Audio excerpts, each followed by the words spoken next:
이제 시작했습니다. 네, 조금 전까지 떠든 이야기는 방송이 안 됐습니다.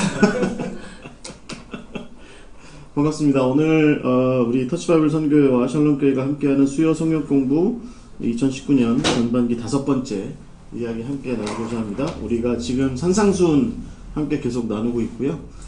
마태복음 5장부터 7장까지의 이야기 함께 나누고 있는데 오늘 5번째 이야기입니다. 오늘 7가지의 계명, 특별히 하나님께서 그 백성들을 7가지의 계명으로 세상 가운데 보내신 이야기를 함께 나누고자 합니다. 잠깐 기도하겠습니다. 하나님 감사드립니다. 주님께서 오늘 저희 수요 성경 공부를 새롭게 열게 하시고 이제 저희들 가운데 하나님의 말씀을 더욱더 깊이 새기고 그 말씀 가운데 우리의 삶을 온전히 세워갈 수 있도록 인도하심을 감사드립니다. 주님, 우리가 제자로서 서되 말씀 가운데 서게 하여 주시옵소서. 제자로서 서되 예수 그리스도의 제자됨 합당하게 주님께서 말씀하신 그 가르침 가운데 서게 하시고 주님께서 본을 보이신 그 삶 가운데 우리가 우리의 제자로서의 삶을 세워갈 수 있도록 인도하여 주시옵소서.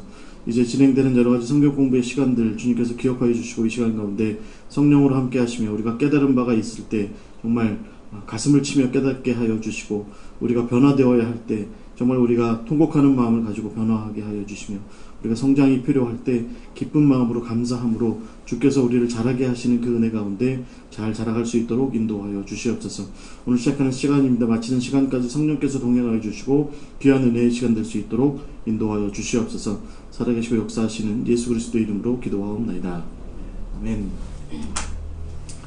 자, 오늘 산상수훈 5번째 이야기입니다. 원래 오늘 우리가 다룰 이야기가 마태복음 5장 17절부터 48절까지예요. 소위 이제 7개의 계명 이렇게 얘기를 하는데 분량이 많아요. 그래가지고 제가 원고를 정리를 해봤더니 한 15페이지 정도 이렇게 되더라고요. 그래서 반으로 나눴습니다. 그래서 오늘 절반 정도 하고요.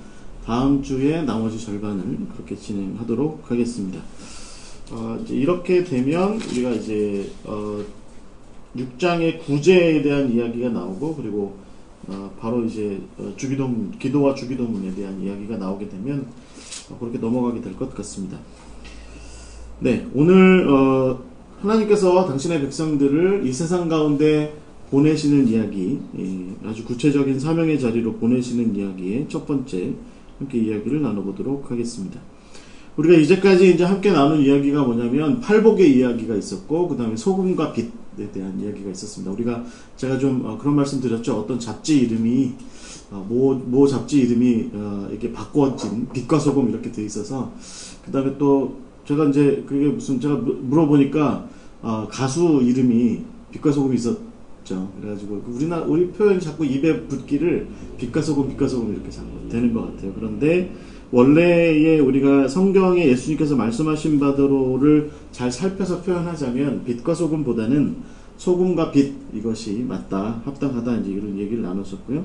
그래서 예수님께서 팔복의 삶을 사는 제자들의 모습을 보고 너희들의 삶이 이래. 그래서 난 너희들이 참 복되다고 생각해 라고 말씀하셨고 이어서 이제 너희들이 그 팔복으로서의 삶을 앞에 네 가지의 그 가난하고 말이죠. 또 애통하고 긍휼히 여기고 되고 긍휼히 여김을 받고 또 의에 굶주리고 한 그럼에도 불구하고 또 긍휼히 여기고 또 청결한 삶을 살아가고 그리고 화평을 도모하는 삶을 살아가고 또 의를 위해서 핍박당하는 일을 주저하지 않는 그런 삶이 너희들이 그렇게 살아가는 것이 너희들이 참 복된데 이제 그것을 좀 세상 가운데에서 언제고 어디서고 항상 그 모습으로 좀 살아갔으면 좋겠다. 그게 뭐냐면 소금의 삶이고 그것이 빛된 삶이다. 이런 얘기를 이제 함께 나눴는데 네, 우리 목사님 오늘 이제 지난번 거 올라가니까 돌아가셔서 보시면 이 이야기가 담겨져 있습니다. 근데 이제 소금과 빛도 사실은 이렇게 보면 이게 조금 일러스트레이티브하죠. 그러니까 좀 이미지적이에요. 그러니까 소금이라고 하는 이미지, 제가 지난주에도 그래서 PPT를 이렇게 보여드릴 때 소금의 이미지, 또 빛의 이미지, 촛불 하나 이렇게 켜놓고 말이죠. 그런 이미지로 제가 말씀을 드렸죠. 사실은 예수님의 당신의 제자들을 세상 가운데 제자로 세우시는 모습은 단순히 그냥 그렇게 어떤 어떤 소금의 이미지나 빛의 이미지처럼 그런 좀 비유적인 그런 은유적인 표현으로 드러나는 모습이 아니라 아주 실질적으로 구체적으로 드러나는 그런 모습들이 있다라고 하는 거죠. 그러니까 예수님께서는 이제 그래서 우리 제자들을, 당신의 제자들을 그 팔복의 삶을 살고 또 소금과 빛으로서의 모습을 세상 가운데 드러내고 있는 그 제자들을 이제 구체적인 삶의 현장, 그래서 그 한 주일의 삶으로, 이건 뭐 제 표현에 그러니까 한 주일의 삶, 일주일이 7일이잖아요. 그리고 여기 다루는 게 7가지 계명이죠. 그래서 뭐 이건 제 아이디어는 아니긴 하지만 나중에 말씀드리겠지만 한 주일의 삶으로 파송하시는 거죠. 좀 그러니까 구체적인 게 중요한 것 같아요. 결국에는 팔복의 이야기가, 그 다음에 소금과 빛의 삶의 이야기가 결국에는 아주 구체적인 우리 삶의 현장 가운데에 실질적으로 세워져야 하는 그런 구체적이고 실질적인 모습이 있다. 그걸 예수님께서 7가지의 계명으로 이렇게 말씀하신 것입니다. 이렇게 가만히 보면 모세도 마찬가지였죠. 그러니까 시내산 앞에 이스라엘 백성들을 출애굽시킨 다음에 이렇게 불러 세우고 나서, 그리고 나서 시내산 앞에다 이렇게 모아놓고 그들이 이제 다 옷을 빨게 하고 그다음에 이제 시내산 앞에 나오게 되죠. 그리고 나서 모세가 말하자면 데칼로그, 그러니까 10계명을 이스라엘 백성들한테 그렇게 주었던 것처럼, 그 출애굽기 20장에 나오는 그 10계명을 그렇게 주었던 것처럼 예수님께서도 산 위에 올라가서 앉으신 다음에 제자들을 무리로부터 나오게 하시고 그들에게 팔복의 복됨을 이야기하시고 소금과 빛을 얘기하시고, 그리고 나서 그들에게 구체적인 삶의 계명, 구체적인 어떤 삶의 어떤 모습, 너희들이 이렇게 살아가야 돼, 이제부터 너희들이 이렇게 해야 돼 라고 하는 구체적인 것들을 얘기하셨는데, 그것이 바로 7가지 계명이라는 겁니다. 우리가 헵탈로그라고 이렇게 보통 이야기하는 그 모습이 있습니다. 중요한 것은 우리가 좀 전제하자면 연구자들의 이야기에 의하면 이 예수님의 7계명은 이런 식인 거죠. 너희들이 이렇게 들었는데 나는 너희들에게 이렇게 얘기한다. 그래서 태제가 있고 그 다음에 안티태제가 있는 거죠. 그래서 대꾸 형식으로 이렇게 돼 있습니다. 그래서 예수님께서 항상 7가지 계명을 항상 말씀하실 때 너희들이 이렇게 들었는데, 말하자면 일러스되 뭐 이런 말도 돼. 너희가 이렇게 들었으나 뭐 이렇게 말하시고 나는 너희들에게 이런 말하는데 너희들은 이렇게 해라 라고 말씀하신 거죠. 그래서 이게 이제 중요한 모습입니다. 그 포인트는 뭐죠? 결국은 예수님의 이 계명의 이야기라고 하는 것은 결국은 구약의 계명을 말씀하신 거죠. 근데 구약의 계명이라고 하는 것이 이제 예수님 시대의 상당 부분 이렇게 해석한 부분이 좀 많이 있는, 너희들이 구약의 계명을 원래 이렇게 알고 있는데 너희들이 이런 식으로 지금 해석하고 있는 거지. 그런데 너희들이 그렇게 들었으나 나는 너희들한테 이렇게 말한다. 그리고 이것을 이렇게 실천했으면 좋겠다 라는 이야기로 풀어가고 있는 것입니다. 그래서 말하자면 이게 이제 이렇게 정리될 수 있을 것 같아요. 여러분 생각해 보시면, 살인하지 마라, 또 간음하지 마라, 또 이혼하지 마라, 헛맹세하지 마라, 또 받은 대로 다 이렇게 갚아줘라, 눈에는 눈, 이에는 이가 맞다, 이렇게 말하는 거라든가, 그 다음에 또 이웃을 사랑해라. 들어보시기에 나쁘지 않죠? 생각해보세요. 살인하지 마라, 간음하지 마라, 이혼하지 마라, 헛맹세하지 마라, 갚은 대로 다 갚아줘라, 받은 대로 다 갚아줘라, 그 다음에 이웃을 사랑해라. 이렇게 얘기하는 거는, 그러니까 이웃은 사랑하고 특히 이제 원수는 미워해라, 이렇게 얘기하는 거는 굉장히 뭐 상식적으로 납득이 될 만한 이야기인 겁니다. 여러분 어떠세요? 들어보시면 어떠세요? 뭐 살인하지 말아야죠, 그죠? 여기 혹시 살인의 경험이 있으시면 그 다음에 뭐 그러실 수도 있지만 어찌됐든 혹시 정말 하찮은 이유로 나 이혼했어 나는 시시때때로 이혼해, 뭐 이런 분 계세요? 내 취미생활은 이혼이야 그런 분 계세요? 제가 아는 분, 어떤 분이 한 분이 이혼 어느 날 보니까 남편이 정말, 그분 표현이 이게 돼지 같고 그렇죠, 막 정말 이게 방송에 나가긴 하지만 때려 죽이고 싶더래요. 남편이 어느 날, 그래가지고 남편이 자고 있는데 이혼하겠다고 법원에 가가지고 이혼 증서 가지고 받으러 그 서류 또 해야 되잖아요. 그 서류를 가지러 갔더니 그래서 그걸 이렇게 써가지고 남편 자는 사이에 도장 다 찍어가지고 남편 자고 있는 손 이렇게 술 취해서 자고 있으니까 막 그 사인도 막 이렇게 해가지고 증서를 가지고 법원에 갔대요. 그랬더니 법원 직원이 그걸 딱 봤더니 손마디가 이렇게 얘기하더래요. 자, 이제 시작입니다. 그래서 뭐가 더 있나요? 물어봤더니 아주 지난한 과정이 있습니다. 이혼하기 굉장히 쉽지 않습니다. 이렇게 얘기하더래요. 그래가지고 그 사람 그냥 들고 왔대요. 집에 들고 와가지고 여전히 자고 있더래요. 남편은 여전히 자고 있더래요. 발로 한 대 팡 찼대. 자꾸 어이구 그러고 나서는 다시 이렇게 북엇국을 끓였다. 그런 얘기를 하더라고요. 그러니까 이혼 나 이혼 쉽지 않아. 나도 안 해. 그렇게 얘기하죠. 또 누가 이혼하고 싶어서 하나? 이렇게 얘기하죠. 맹세 같은 거 안 하는 게 좋죠. 이렇게 보증 같은 거 서는 거 그런 거 안 하는 게 좋죠. 누가 안 하죠. 받은 대로 되갚는 거 합당합니다. 그렇죠? 내가 이만큼 받았으니까 내가 당신한테 이만큼 하는 게 맞는 것 같아. 내가 이만큼 당신한테서 해를 입었으니까 나는 당신한테 이만큼의 해를 또 끼치는 게 서로 합당한 거 아니겠어? 라고 이렇게 생각하는 거고, 원수는 미워하고 이웃은 사랑하라. 합당한 거죠. 원수는 미워하는 게 맞죠. 이웃은 가능한 그 사람이 나한테 위해를 가하지 않는 한에 사랑하고 같이 살고 더불어 살고 하는 것은 맞죠. 하지만 원수하고는 그럴 수 없다. 이렇게 얘기하는 거죠. 이게 말하자면 구약에 의해서 그 다음에 또 예수님 당시에 혹은 오늘날까지도 우리가 굉장히 좀 합당하게 받아들이는 윤리적인 모습이에요. 이것을 우리가 윤리라고 이야기할 수 있죠. 이것을. 그런데 예수님께서는 지금 어떻게 하고 계신 거냐면 그 당연한 윤리적인 생각들을 한 번 더 생각하게 하시는 거죠. 그래, 그거 너네들이 그렇게 들었는데 우리가 다시 한번 생각해 보자.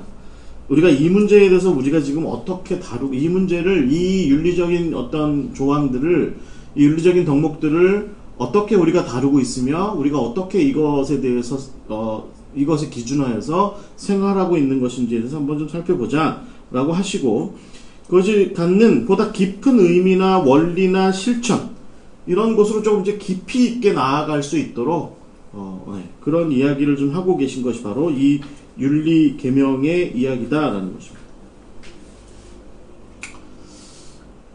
그러니까 어떤 분이 이제 이 산상수훈을 어렵게 생각하시는 분들이 그런 얘기 많이 말씀하시는 것 같아요. 그러니까 지금 우리가 함께 나눈 살인하지 마라, 간음하지 마라, 이혼하지 마라, 헛맹세하지 마라, 받은 대로 갚아줘라, 그 다음에 이웃은 사랑하지만 원수는 미워해라 라고 하는 이 정도에 대해서 그냥 이 정도 수준에서만 살아도 큰 문제가 없지 않느냐, 좀 이렇게 이야기하는 거죠.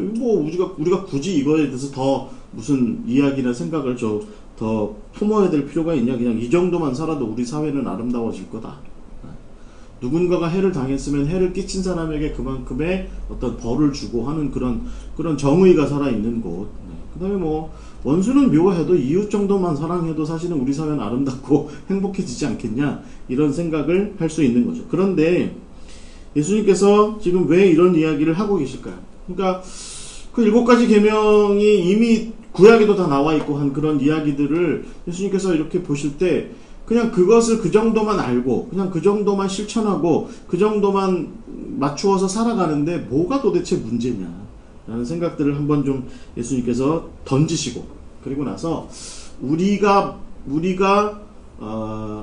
곡해하고 있는 것, 오해하고 있는 것, 혹은 별스럽게 생각하고 있는 것, 혹은 우리 중심으로 해석하고 있는 그런 것들에 대해서 정말 아주 정곡을 딱 이렇게 찌르시고서 이건 문제야 라고 말씀하시고, 그거에 대해서 우리가 새로운 태제를 좀 형성해보자, 윤리적인 차원에서 새로운 태제를 좀 형성해보자 라고 이렇게 말씀하신 거죠.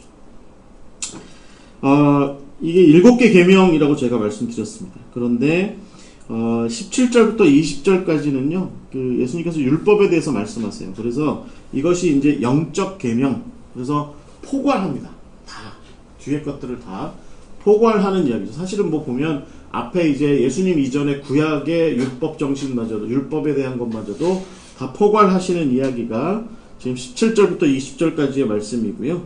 그리고 21절부터 48절까지는 이제 그것에 근거해서 우리가 어떻게 소금과 빛으로서 이 세상 가운데 살아가는 게 합당하겠느냐라고 하는 것에 대한 그 삶의 질서들을 세워 가시는 거죠. 그래서 우리가 2계명부터 4계명을 보통 도덕적 계명이라고 보통 이야기합니다. 그 다음에 5계명부터 7계명을 정치적 계명이라고 이렇게 이야기합니다. 그래서 오늘 아마 한 3계명까지 이야기를 하게 될 것 같습니다. 네. 월화수. 4계명. 그러니까 그 도덕적 계명까지 이야기를 하게 될 것 같습니다.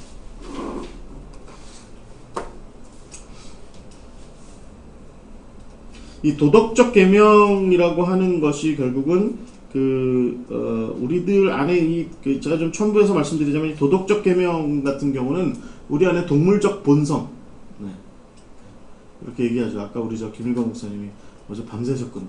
그래가지고 여기 앉아 있는 게 힘들다 이렇게 얘기해서, 그러니까 내가 졸지 않으려면 좀 옆에 먹을 걸 좀 써놔야 된다 이렇게 얘기하길래, 그래서 제가 뭐라고 얘기했냐면 꼭 그렇게 동물적으로 그걸 극복해야겠어 이렇게 했는데, 제가 왜 그렇게 얘기했냐면 여기 그런 얘기가 있는 거죠. 우리가 이 동물적 본성이라고 하는 것이 있는데, 이게 이 예수님께서 말씀하신 2계명부터 4계명이 그 얘기를 하고 있는 거예요. 우리 동물적 본성이 있는데 그걸 너네들이 어떻게 그걸 다루고 있느냐. 특히 사회적으로 볼 때 그 당시 예수님 사회, 오늘날 사회도 마찬가지죠. 이런 것들을 어떻게 다루고 있느냐.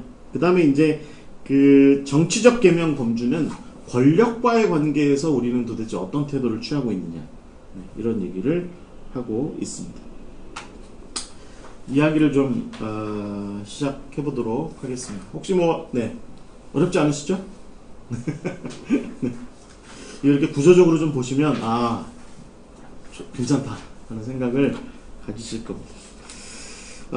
크게 좀 정리하자면, 다시 한번 좀 정리하자면 저는 이런 생각 가져요. 그러니까 우리가 그 대학이라는 책 있죠. 중국의 대학이라는 책에 보면 경물하고 치지하고 성의하고 정심하고 수신한 이후에 제가하고 치국하고 평천하해라. 이게 얘기죠. 그래서 우리가 수신제가 후 치국평천하 이렇게 보통 짧게 이야기하는 거의 앞부분에 보면 경물하고 치지하고 성의하고 정심해라. 이제 이런 얘기가 앞에 있어요. 그러니까 경물이라고 하는 것은 사물을 잘 이렇게 잘 인식하는 거죠. 세상이 이렇게 존재하는 방식을 잘 인식하는 것이고, 그 다음에 치지, 그러니까 그것을 잘 이렇게 지식적으로 지혜롭게 잘 이렇게 이해하고 해서 그걸 어떻게 우리가 잘 이 세상의 만물들을 어떻게 잘 다룰까라고 하는 것을 잘 익히는 거. 그 다음에 성의, 그러니까 거기에 좀 신실한 의지를 좀 담아내는 게 중요하고, 그 다음에 정심, 그것에 비추어서 마음을 좀 다스리고, 욕심이 너무 과도한 욕심이 들어가거나 아니면 너무 과소하게 부족하게 부족하게 좀 너무 자기를 좀 현실로부터 떼놓는다든지 그런 게 아니라, 너무 과도함도 좋지 않고 너무 부족함도 좋지 않으니 적절하게 마음을 다스려서 세상 만물을 내가 아는 바에 비추어서 내가 그것을 어떻게 잘 다루며 살아갈 것인가에 대한 그 의지를 좀 세워가는 것이 중요하다. 이게 경물치지 성의 정심. 그 다음에 수신하는 게 중요하죠. 그러니까 거기에 비추어서 자기가 이제 이 몸을 잘 맞추는 거예요. 그러니까 우리 맨날 그러잖아요. 너 지금부터 난 열심히 공부할 거야. 그래놓고 30초도 안 지나가지고 꼬북꼬북 졸잖아요.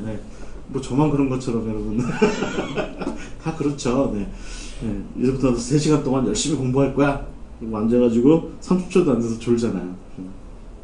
뭐가 안 된 거예요? 수신이 안 된 거거든요. 그러니까 우리는 보통 그렇죠. 뜻은 가상한데 몸이 안 따라주는 문제가 항상 있는데, 이게 이제 대학도 그 얘기를 하는 거죠. 그렇다면 수신을 하는 게 중요해. 그러니까 몸을 잘 훈련시키는 거죠. 그래서 옛날 선비들, 우리 조선시대 선비들이 왜 이렇게 느릿느릿 걷고 막 그랬다고 생각하지만 그렇지 않습니다. 옛날 선비들은 새벽 5시에 일어나서 항상 이렇게 운동하고 하는 걸 중요하게 했어요. 왜냐면 하루 종일 앉아서 그러니까 유교 경전을 보는 일이 중요했기 때문에, 여러분 좀 나이 드시면 이해되시죠? 이렇게 앉아가지고 탁 앉아서 책 보는 게 얼마나 체력을 요구하는지. 우리 김영하 선생님 공부하니까 좀 어떠세요? 안 따라주잖아요, 체력이. 그쵸? 눈도 안 따라주고. 그렇잖아요. 그러니까 네, 저도 요즘에 1시간 이상 이렇게 뭐 이렇게 컴퓨터 화면을 뚫어지게 보고 나면 막 눈이 침침해져가지고 힘들어요. 네. 선배님 앞에서 죄송합니다. 이렇게 해서 또 목사님을 끌어들여야. 네. 이게 수신하는 것까지가 중요하고 그 다음에 이렇게 수신한 다음에 집안을 잘 다스리고 제가하고 그 다음에 치고 나라를 다스리고 그 다음에 세상을 좀 평안하게 하는 게 그 다음에 이제 그렇게 맞춰서 나가는 일이다. 그래서 이게 순서가 쭉 있어요. 경물하고 치지하고 정의하고 정심하고 수신하고 그 다음에 제가하고 치국하고 평천하라. 이게 이제 이렇게 자기 안으로부터 자기 몸으로 몸에서부터 가족으로 가족에게서 국가와 세상으로 이렇게 펼쳐나가는 그런 모습이 있는데 그러다 보니까 사실은 이 대학이 이야기하는 바의 이 경물치지 하는 뭐 수신제가하고 치국평천하는 이 문제는 질서와 힘을 잘 다스리는 게 중요한 거죠. 질서와 힘을. 근데 비슷한 면에서 볼 때 예수님께서 말씀하시는 이 팔복을 이야기하시고 소금과 빛을 이야기하시고 그 다음에 이 율법의 중요성을 이야기하시고 7가지 계명을 말씀하시는 이 패턴에서는 어떤 원리가 있어요. 그게 뭐냐면 소금과 빛이죠. 그러니까 희생과 사랑. 너희들이 제자로서 이 땅 가운데에서 삶을 세우려고 한다면 거기에 원리가 있는데 그 원리가 뭐냐면 희생하는 것과 사랑이 중요하다. 이게 중요하다라고 하는 것을 분명하게 세워나가시는 거예요. 그 원리에 비추어서 너희들의 삶에 이 7가지 계명을 중심으로 해서 삶을 좀 세워갔으면 좋겠다. 이제 이렇게 말씀하시는 거죠. 그러니까 우리 그리스도인은 이 원리를 기반으로 해서 세상 가운데 살아가면서 하나님의 뜻이 무엇인지 알고 그것을 이 땅 가운데 실현하기 위해서 살아가는데 그것의 중요한 중심점 가치 기준의 핵심이 뭐냐면 십자가. 십자가라고 하는 것은 결국 뭐냐 그러면 희생과 사랑이라고 하는 거죠. 희생과 사랑. 제 친구 중에 한 명 아들내미가 얼마 전에 이렇게 얘기했대요. 자기는 교회 다니는 거에 대해서 이제 이 친구 고등학생이 됐는데 심각하게 고민하게 됐다는 거예요. 그래서 왜 그러냐. 그 전까지는 이제 중학생까지는 교회 열심히 다니고 막 그렇게 했는데 50살이 맞으시고 왜 너 왜 그러냐 그랬더니 아주 딱 간명하게 이렇게 얘기하더래요. 교회에서 성경을 읽고 신앙을 배우고 하면 할수록 내가 세상을 살아가는 원리와 너무 안 맞는 것 같아. 그래서 네가 세상을 살아가는 원리가 뭔데? 라고 물었더니 아니 돈 잘 벌고 높은 자리에 올라가고 떵떵거리고 살고 이게 너무 중요한데 근데 나더러 맨날 낮아지고 희생하고 섬기고 봉사하고 사랑하라고 하니까 이거 안 맞잖아. 난 이거 못할 것 같아. 그러니까 내가 성인이 되기 전에 빨리 엄마 아빠한테 사실을 고백하고 내 마음을 고백하고 그리고 엄마 아빠 내가 앞으로 엄마 아빠가 원하는 대로 이 신앙과 교회를 중심으로 살아가지 않더라도 좀 원래 내가 그런 마음을 고등학교 입학할 때 가졌으니까 이해하세요. 이렇게 얘기했다는 거예요. 저한테 어떡하냐. 그래서 제가 그랬죠. 냅둬라.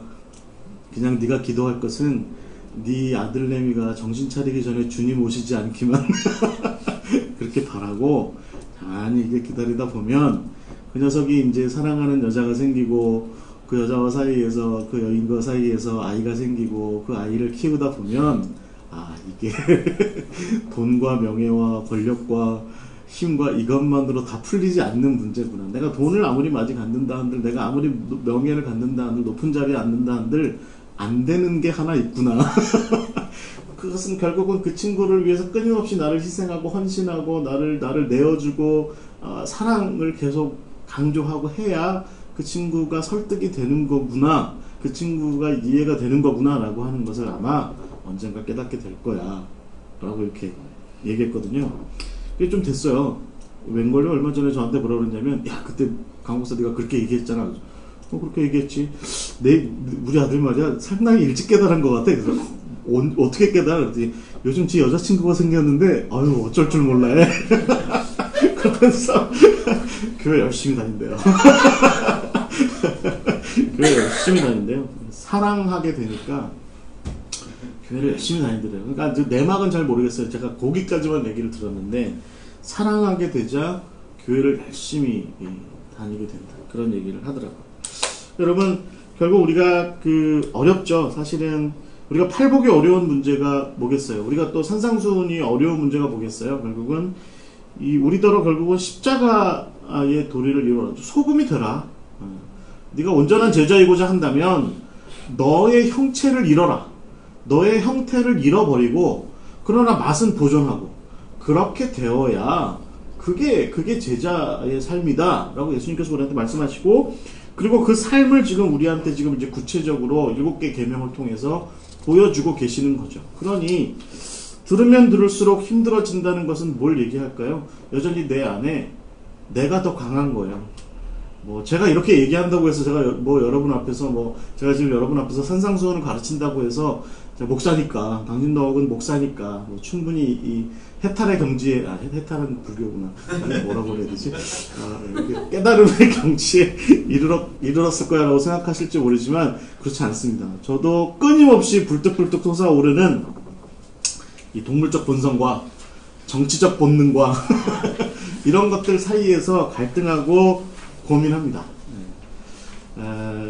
하루에도 100번도 넘게 제 어깨 위에 예수님께서 이렇게 지워주신 십자가 집어 던지고, 저기 앉아있는 우리 김일관 목사님한테 네가 져 집어 던지고, 저 친구는 어디다 던질 데가 없어요. 그러니까 제가 던진 십자가도 저 친구가 다 지고 가고 그러고 살고 있거든요.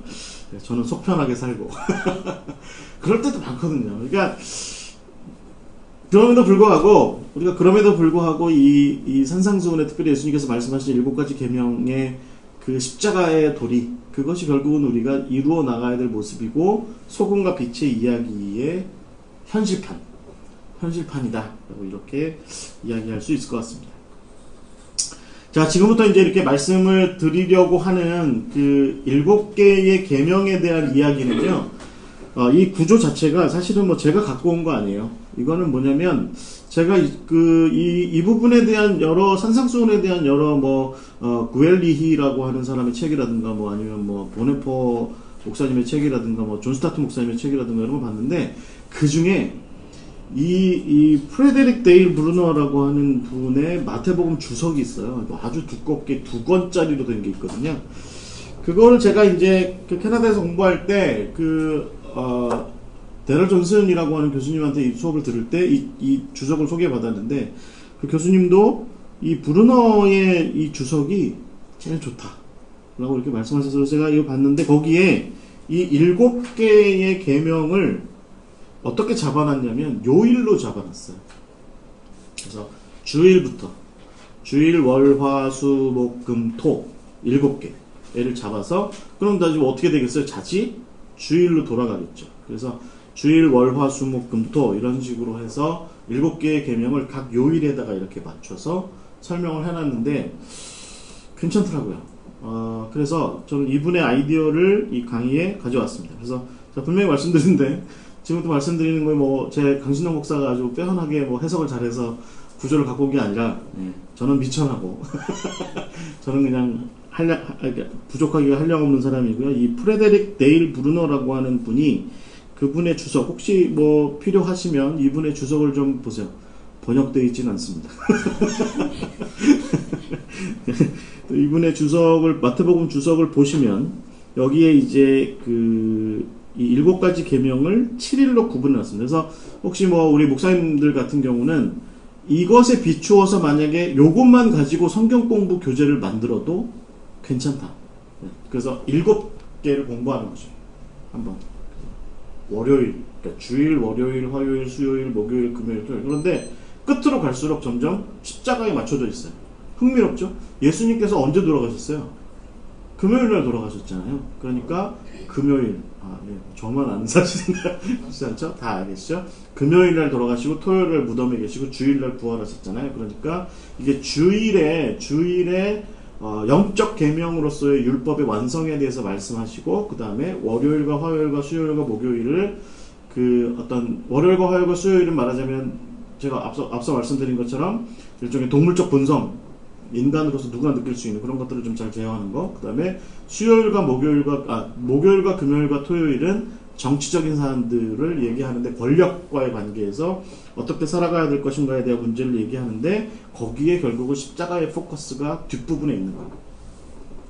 흥미롭죠? 그러니까 예수님께서도 금요일에 들어가시고 토요일에 완전히 무덤 속에 계시고 그리고 주일에 부활하셨을 때 결국은 승리를 이루셨던 것처럼 우리도 이 계명이 이 요일별로 진행되는 걸 따라서 이렇게 하루하루를 말씀을 묵상하다 보면 결국에는 토요일날 우리는 우리의 온전한 소금됨의 끝 그것을 경험하게 되고 그리고 나서 주일에 그렇게 될 때 율법이 온전히 완성되는 예수님의 죽으심 뿐만 아니라 부활하심을 통해서 율법이 온전히 완성되는 그 시간들도 경험하게 된다. 이게 바로 지금 이제 우리가 앞으로 2주 동안 함께 이야기를 나눌 그 대목입니다.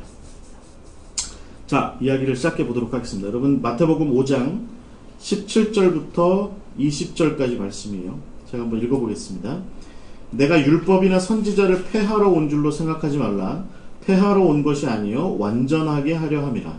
진실로 너희에게 이르노니 천지가 없어지기 전에는 율점의 1.1획도 결코 없어지지 아니하고 다 이루리라. 그러므로 누구든지 이 계명 중에 지극히 작은 것 하나라도 버리고 또 그같이 사람을 가르치는 자는 천국에서 지극히 작다 일컬음을 받을 것이요 누구든지 이를 행하며 가르치는 자는 천국에서 크다 일컬음을 받으리라. 내가 너희에게 이르노니 너희 의가 서기관과 바리새인보다 더 낫지 못하면 결코 천국에 들어가지 못하리라. 아멘. 말씀입니다. 먼저 우리가 이제 이 첫째 날, 일요일, 주일입니다. 주의 말씀의 날이라고 이렇게 이야기할 수 있는 이 날, 마태복음 5장 17절부터 20절까지 말씀인데 우리가 여기서 세워나가야 될 것이 뭐냐면 성서적인 경건이라는 거죠. 말하자면 성경을 중심으로, 말씀을 중심으로 하나님께서 우리에게 말씀하신 것, 그 말씀을 중심으로 살아가기로 결단하는 그날이 바로 이 일요일, 주일의 이야기다라는 것입니다. 그리스도인은 하나님의 말씀을 그 삶의 중요한 기반으로 삼아야 됩니다. 그러니까 주일에 우리가 늘 결단하는 건 뭐예요? 여러분, 교회에서 주일날 아침에 우리가 결단해야 되는 건 뭐예요? 하나님의 말씀대로 지난 한 주일 동안 잘 못 살았는데 한 주일 동안은 하나님의 말씀대로 살겠습니다. 오늘 하나님께서 예배 가운데, 찬양 가운데, 기도 가운데, 말씀 가운데, 또 성도 간에 교제하는 가운데 하나님께서 내게 말씀하시는 그 말씀 그대로 내가 이번 한 주간을 설계하고 그렇게 살아가겠습니다 라고 하는 그런 결단이 있는 거죠. 그래서 주일에, 일요일에 우리가 생각해야 되는 건 뭐냐면 예수님께서 말씀하신 것처럼 내가 율법을 온전하게 하기, 하나님께서 우리에게 주신 계명 그 말씀을 온전하게 하기 위해서 내가 온 거다라고 하는 그 말씀처럼 우리도 역시 하나님께서 우리에게 주신 계명, 하나님께서 우리에게 주신 그 말씀을 온전히 세워가기로 결단하는 그 시간이 바로 이 주일이 되어야 한다는 것이죠. 예수님께서도 결국은 이 성경을 통해서 드러난 하나님의 그 뜻, 그것을 완성하고 그것을 온전하게 하려고 이 땅 가운데 오셨다라고 하는 것을 우리가 잘 기억해야 될 줄 믿습니다. 예수님께서 오신 이유는 결국은 율법과 예언을 폐기하기 위함이 아니라 그것들을 통해서 하나님께서 이루려고 하셨던 그 궁극적인 그 뜻을 완성하기 위해서 이 땅 가운데 오신 거죠. 그러니 결국 예수님께서 하신 말씀이 우리가 이해가 되는 거죠. 천지가 없어지기 전에 율법의 1.1획도 결코 없어지지 않고 다 이루어질 것이다. 이렇게 말씀하신 그것이 의미가 있는 거죠. 근데 여러분 저는요, 그래서 결국 우리가 만약에 이것을 이 논리로 이렇게 지켜보게 되면 18절의 말씀을, 그러니까 천지가 없어지기 전에 율법의 1.1획도 다 땅에 떨어지지 않을 것이다. 없어지지 않을 것이다 라고 말씀하신 그 핵심은 뭐냐면 결국은 내가 하나님의 아들 예수 그리스도 내가 그것을 그렇게 이루어 갈 거야 라고 하는 의지의 발현이다라는 것이죠.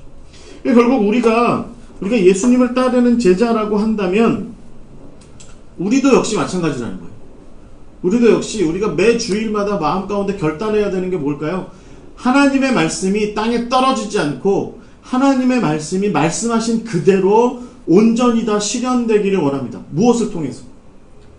예수께서 본을 보여주신 그 십자가의 그 삶, 십자가의 그 사역을 통해서, 그리고 무엇보다 그 십자가의 삶과 그 십자가의 사역을 따르는 우리의 헌신을 통해서 하나님의 말씀이 1.1획도 없어지지 않고 그대로 다 이루어지기를 바랍니다 라고 하는 그 고백을 하는 것이 바로 이 제자들의 온전한 모습이다 라고 하는 것이죠.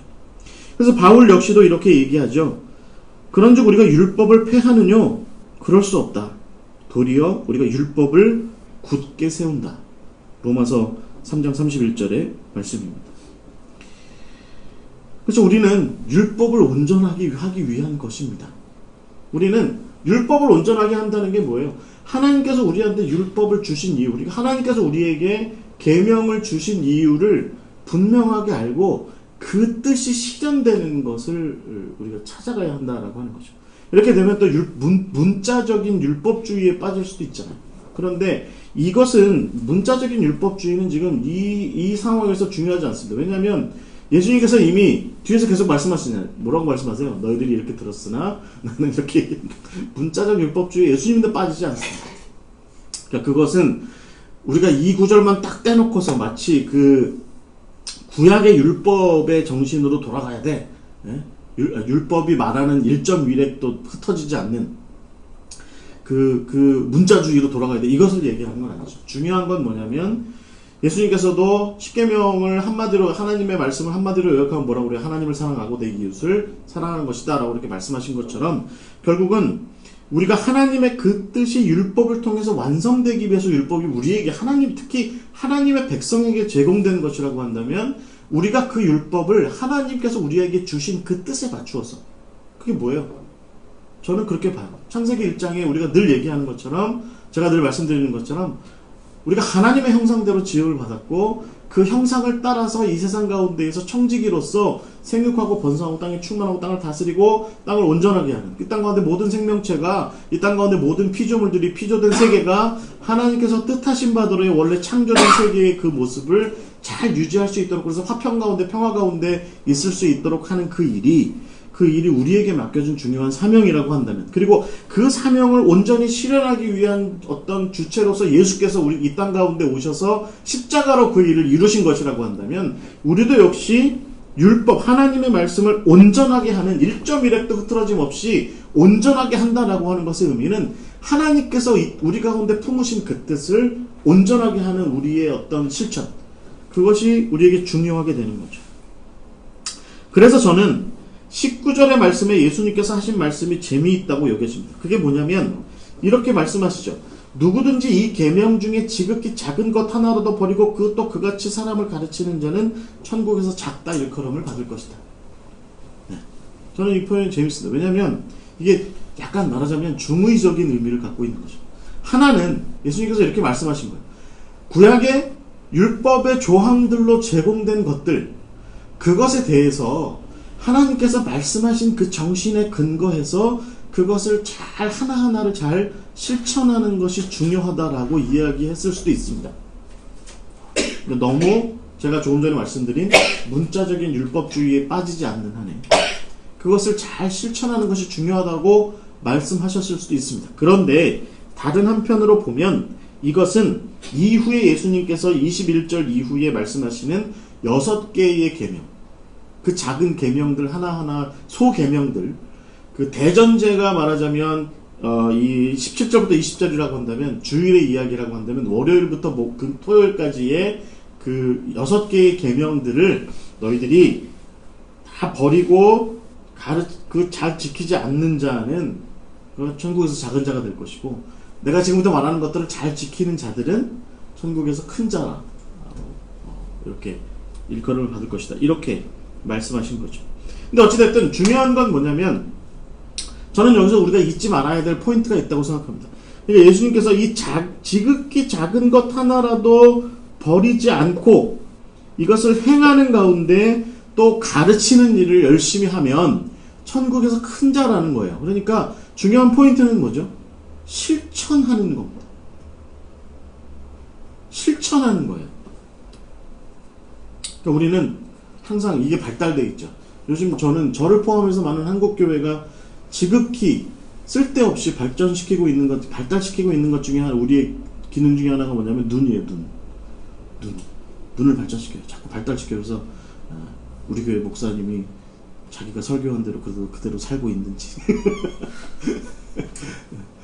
우리 교회에 내가 정말 마음에 안 드는 권사님이 있는데 그 양반이 잘 그리스도인으로 잘 살고 있는지 상심지를 키우고 이렇게 보는 거죠. 항상 예수님께서 뭐라고 말씀하시죠? 이 뒤에도 나오는 얘기지만 남의 눈에 있는 티끌을 보려고 하지 말고 네 눈에 박혀있는 들보나 좀 생각해라 라고 이렇게 말씀하신 것처럼 중요한 것은 남이 어쩌다라고 하는 것이 중요한 게 아니라 너가 이 하나님의 뜻에 근거하여져서 세워진 이 율법의 계명들을 잘 그 뜻에 비추어서 맞추어서 실천하고 있냐, 실천하고 있느냐 라고 하는 것이 크게 중요하죠.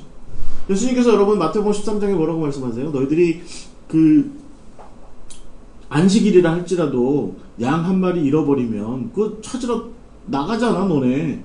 그런데 안식일에 손이 말라가지고 힘들어하는 한 영혼이 한 사람이 회당 가운데 있는데 우리가 어떻게 그걸 그냥 지나칠 수가 있어. 안식일에 일을 한다고 뭐라고 하는 것이 중요한 게 아니라 사실은 안식이라고 하는 것이 하나님께서 창세기 2장에서 말씀하신 것처럼 안식일까지 해서 세상을 창조하시는 행위를 안식하신 것까지를 포함시켜서 말씀하신 거라면 그렇게 세상 모든 만물이 온전하게 평안하게 쉴 수 있도록 한다면 하는 것이 이 안식일의 참 뜻이라고 한다면 안식일에 그렇게 마음이 쉬지 못하고 육신이 쉬지 못하는 그 영혼을 위해서 그 한 사람을 위해서 수고하고 애쓰는 것이 그게 합당한 거 아니야? 라고 이렇게 말씀하신 거죠. 중요한 포인트는 하나님께서 이 모든 계명을 주신 이유가 결국은 우리 모두가 하나님 안에서 하나님의 뜻 가운데에서 평안하여지고 행복하여지고 또 기쁨 가운데 하나님의 사랑 가운데에서 은혜 가운데서 지낼 수 있도록 하는 것이 중요한데 우리는 어떻게든지 이것을 이용해서 이것이 가지고 있는 어떤 뭐 지식이라든가 어떤 이것이 가지고 있는 어떤 권위나 뭐 이런 것들을 가지고서 누군가를 평가하고 누군가를 절하하고 누군가를 내 발밑에 두고 누군가를 그렇게 해서 나의 수단화하려고 하는 나의 도구화하려고 하는 그런 의지의 발현 그것에 근거해서 이 하나님의 율법 이것을 바라보고 있다라고 하는 거죠. 중요한 것은 작은 실천이 중요한 겁니다.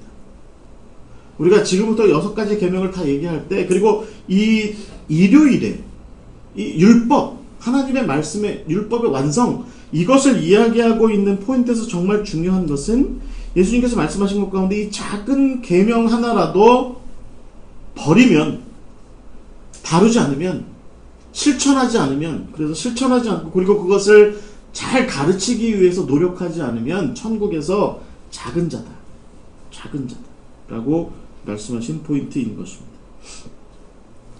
결국은 이제 이 주일에 우리가 하나님의 말씀이 말씀하신 그대로 온전히 세워지는 그것의 목표 포인트를 그것으로 목적하고 있다. 그것을 잘 우리가 생각해야 돼요. 그러니까 항상 저는 우리가 그리스도인으로서 특별히 제자로서 그래야 될 것 같아요. 내가 지금부터 행동하는 어떤 하나가 지금부터 행동하는 내가 결단에 의해서 어떤 선택과 결단에 의해서 행동하는 어떤 것 하나가 하나님께 영광이 되는 거예요. 하나님께 영광이 된다는 건 뭐예요? 하나님뿐만 아니라 하나님께서 창조하신 모든 피조물에게 덕이 되고 은혜가 되고 기쁨이 되고 평안이 되고 행복이 되느냐 라고 하는 것들을 조금이라도 더 확장하여서 생각할 수 있는 그 마음 가운데 그것에 기준하여서 뭔가 이 계명들을 하나님께서 말씀하신 어떤 규칙들을 삶의 규칙들을 실천하며 나가는 것이 사실은 중요하다라는 것입니다. 여러분 그래서 이것들을 잘 기억하셨으면 좋겠어요.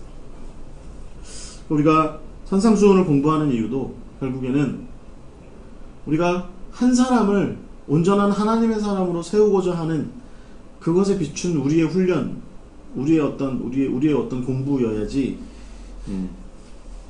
저랑 같이 우리 같이 이렇게 산상수훈 공부하고 나서 너는 이런 거 모르지? 어디 나가서 이거 안다고 하셔봐야 사람들 비웃어요. 요즘 세상 사람들은 뭐 우리가 성경 뭐 한 구절 뭐 의미를 더 많이 알고 있다고 뭐 우리를 예찬하고 우리를 세워주고 아이고 훌륭하신 분이네 그러겠습니까? 뭐 그런다 하더라도 뒤로 돌아서서 붕신내 하겠죠. 어쨌든 중요한 것은 우리가 이 일요일의 성서적인 어떤 삶, 성경을 중심으로 우리가 삶을 세워가야 한다라고 하는 그 정신을 바르게 잘 세워야 된다. 이것이 바로 마태복음 5장 17절부터 20절까지의 예수님께서 그 7가지 계명의 첫 번째 계명 첫 번째를 시작하신 의미다라고 하는 것을 기억하셨으면 좋겠습니다. 자, 두 번째 이야기입니다. 두 번째는 마태복음 5장 21절부터 26절까지 월요일의 계명입니다. 월요일의 계명, 분노에 대항하는 것. 분노에 대항하는 것. 자, 한번 읽어보겠습니다. 옛사람에게 말한 바 살인하지 말라. 누구든지 살인하면 심판을 받게 되리라 하였다는 것을 너희가 들었으나 나는 너희에게 이르노니 형제에게 노하는 자마다 심판을 받게 되고 형제에 대하여 나가라 하는 자는 공회에 잡혀가게 되고 미련한 놈이라 하는 자는 지옥불에 들어가게 되리라.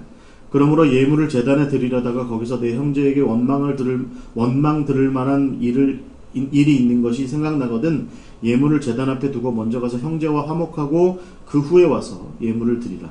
너를 고발하는 자와 함께 길에 있을 때에 급히 사화하라. 그 고발하는 자가 너를 재판관에게 내어주고 재판관이 옥리에게 내어주어 옥에 가둘까 염려하라. 진실로 내게 이르노니 내가 한 푼이라도 남김없이 다 갚기 전에는 결코 거기서 나오지 못하리라. 아멘. 자, 우리가 여기서 기억해야 될 중요한 포인트는 한 가지가 뭐냐면 분노라고 하는 것입니다. 그래서 예수님께서 먼저 말씀하시는 건 뭐냐면 살인하지 말라에 대한 계명을 가지고 와요. 여러분, 이게 출애굽기 20장 13절에 모세가 이스라엘 백성들한테 이야기한 거죠. 그러니까 아주 간명하게 얘기합니다. 한 절로 딱 살인하지 말라라고 이렇게 분명하게 이야기합니다. 이게 뭐예요? 살인하지 말라가 뭐예요? 결국은 신체적인 가해를 가하고 그렇게 해서 그 사람을 절명하게 하는 것. 이것이 바로 살인이죠. 네. 살인입니다. 오늘 아침에 제가 뉴스를 봤는데 와, 대단한 뉴스를 하나 봤어요. 뭐 혹시 들으셨어요? 그 엄마가, 친엄마가 그 딸을 죽였어. 아, 죽인 게 아니라 옆에서 새 남편하고 사이에 태어난 아들을 품에 안은 채로 자기 원래 딸은 새 남편이 나가서 죽이도록 차 뒷자리에 앉아가지고 방조하고서 그 남편이 가서 그것도 자기 딸을 성추행하고 성희롱하고 했던 그 사람이었는데 그 사람이 자기 딸을 죽이도록 방치하고 그리고 그렇게 돌아온 남편을 어깨를 툭툭 치면서 수고했다고 그랬대. 와, 저는 그 뉴스 보는데 진짜 근데 그 기자의 리포트가 디테일이 너무 충격적이었어요. 대단하죠. 네. 살인. 우리가 이제 이런 시대는 뭐 옛날에도 이런 일이 있었겠죠. 뭐 옛날에는 없었고 요즘에만 있겠습니까? 네. 요즘에 하도 그 뉴스가 네트워크가 발달해서 그런 거겠죠. 자, 어찌됐든 신체적인 가해와 그로 인한 사람의 절명, 이것을 살인이라고 얘기했다면 유대인들은 이제 이렇게 얘기하는 거죠. 난 그런 거라면 난 안 했어요. 저는 그렇게 사람을 죽인 적은 없어요. 여기도 뭐 다 그렇죠? 네. 김일광 목사님 혹시 군대에서 왜 학기침을 갑자기 군대에서 여러 타먹고 오셨나? 네. 그렇게 군대에서 못된 상관이에요. 김일광 목사님. 근데 예수님께서 지금 말씀하시고자 하는 건 뭐냐면, 야, 살인에 관련해서 너희들이 그렇게 생각하고 있는데 내 얘기를 좀 한번 들어봐라. 그러니까 22절에 보시면, 근데 너희가 그렇게 들었는데 나는 너희들에게 말하는데 라고 이제 새로운 이야기를 지금 하고 계신 거죠. 그게 뭐냐면, 그게 만약에 율법의 원래의 목적에 비추어서 보자면, 율법이랑 특히 살인의 문제와 관련해서 율법이 원래 추구하는 바가 뭐야?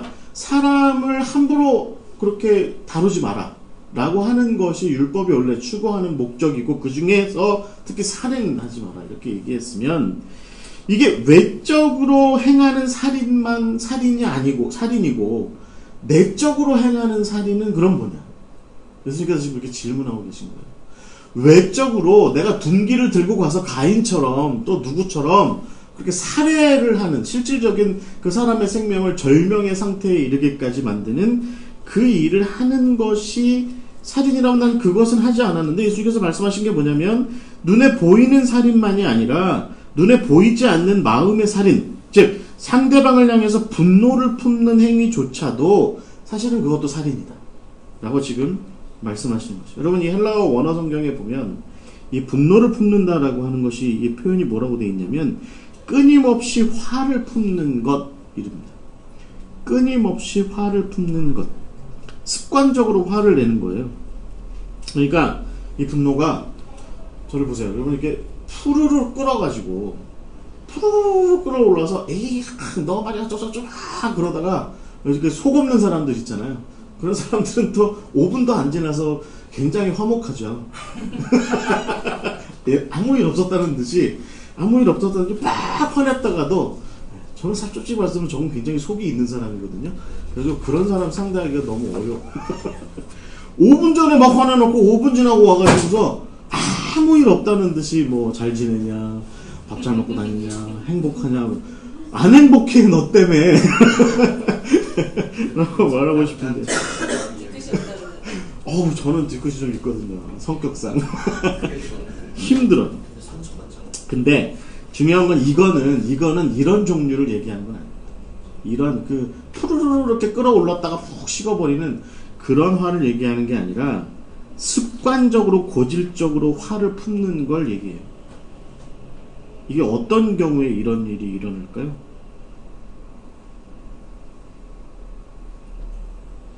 예를 들어서 여러분 일터에서 이런 일들이 있습니다. 쉽게 일터나 혹은 뭐 관계 속에서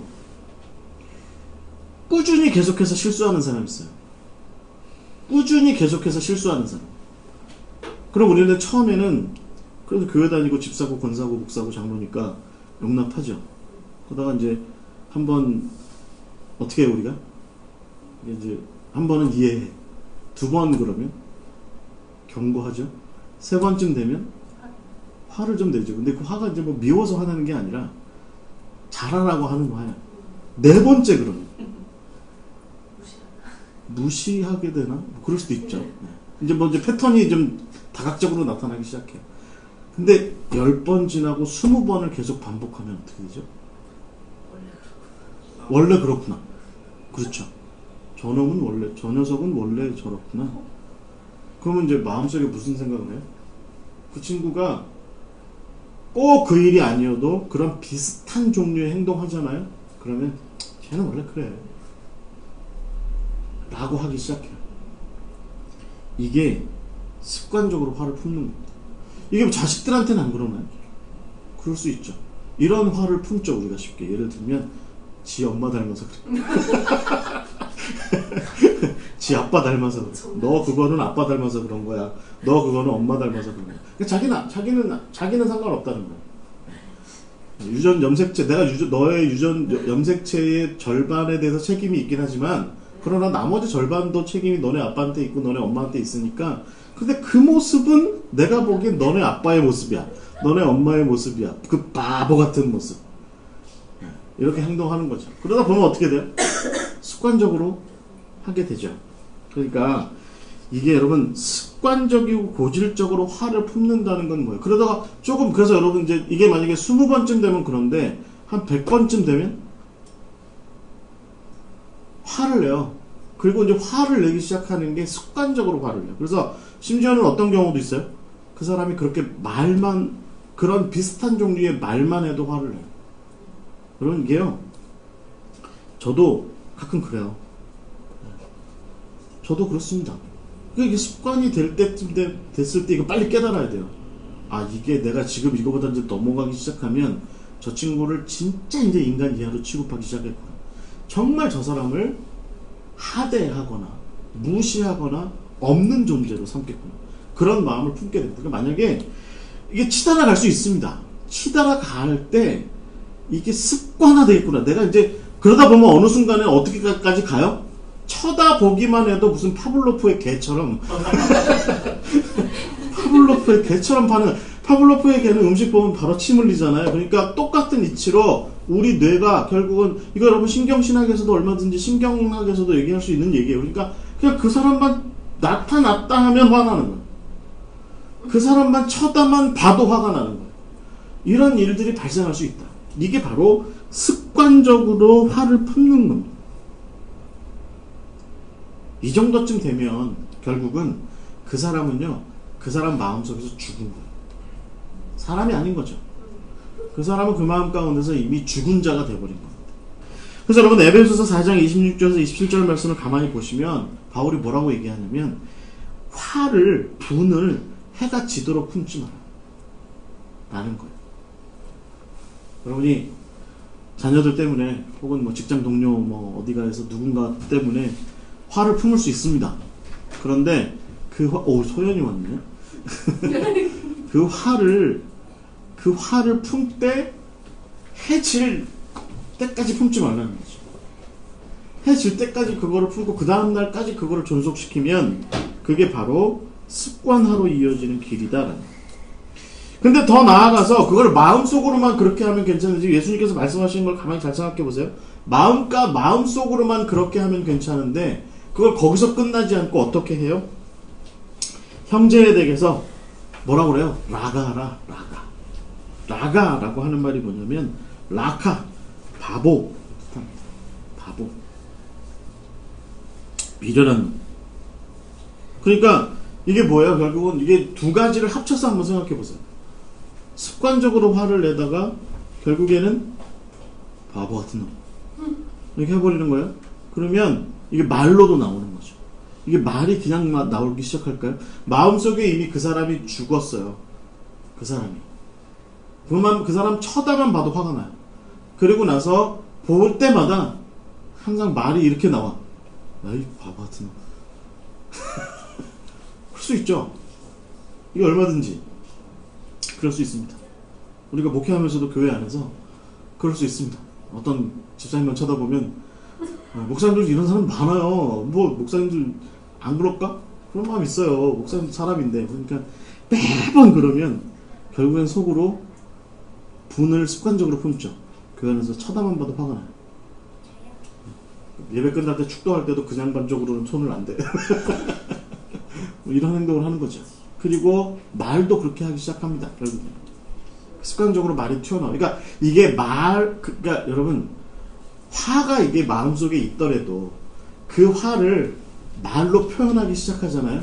그러면 이게 정말로 상대방의 등에 칼을 꼽는 행위하고 똑같아지게 되는 것이다 라는 것이죠. 그래서 어떤 사람은 이런 얘기합니다. 몽둥이나 돌은 나에게 상처를 입힐지라도 말들은 나를 해하지 못할 것이다 라고 말을 하지만 사실은 그렇지 않습니다. 사람은요 이 언어의 생채기가 계속 나기 시작하면 그게 절대로 많은 그 심리치료 하시는 분들이 그런 말씀하시죠. 군살이 생기지 않는 거예요. 군살이 생기지 않습니다. 절대로. 군살이 생기지 않는 게 뭐냐면 바로 이 언어적인 공격에 의해서 발생하는 그런 상처입니다. 그럼 예수님께서 지금 말씀하시는 의미는 결국은 눈에 보이는 살인만이 살인이 아니라 사실은 마음 가운데 그 사람이 이미 너의 마음 가운데에서 이미 죽었을 수도 있다. 네 마음 가운데 그 사람이 이미 죽었을 수도 있다. 그러니 중요한 것은 에베소서의 말씀 것처럼 해가 지도록 분을 품지 말 뿐만 아니라 항상 예배당에 나올 때쯤 되면 교회에 나올 때쯤 되면 그 예배를 드리기 전에 나올 때쯤 되면 이 하나님 앞에 나갈 때쯤 했을 때 그 사람하고 빨리 회복해라. 이거를 이렇게 좀 뭐라 그래요? 좀 기준점으로 삼고 기준 포인트로 삼고 이거를 그 다음 주로 넘기지 마라. 우리식으로 얘기하자면 우리식으로 표현하자면 우리가 이제 주일날 예배를 드리니까 그 주일날 식으로 표현하자면 토요일까지 만약에 우리가 생각하기에 이번 한 주에 내가 아무래도 그 친구에 대해서 그 친구를 죽여버린 것 같아. 마음 가운데 내가 죽여버린 것 같아. 라는 생각이 들어가면 그러면 주일날까지 넘기지 말고 그걸 주일날까지 마음을 품고 와서 그 살인한 마음을 품고 오지 말고 하나님께 나오기 전에 그 친구와 먼저 화해하고 그 친구를 다시 살리고 다시 교회로 가라 라고 이렇게 이야기하는 것이죠. 그래서 여러분 월요일의 계명은 분노와 언어적 폭력입니다. 그것이 사람을 죽일 수 있다.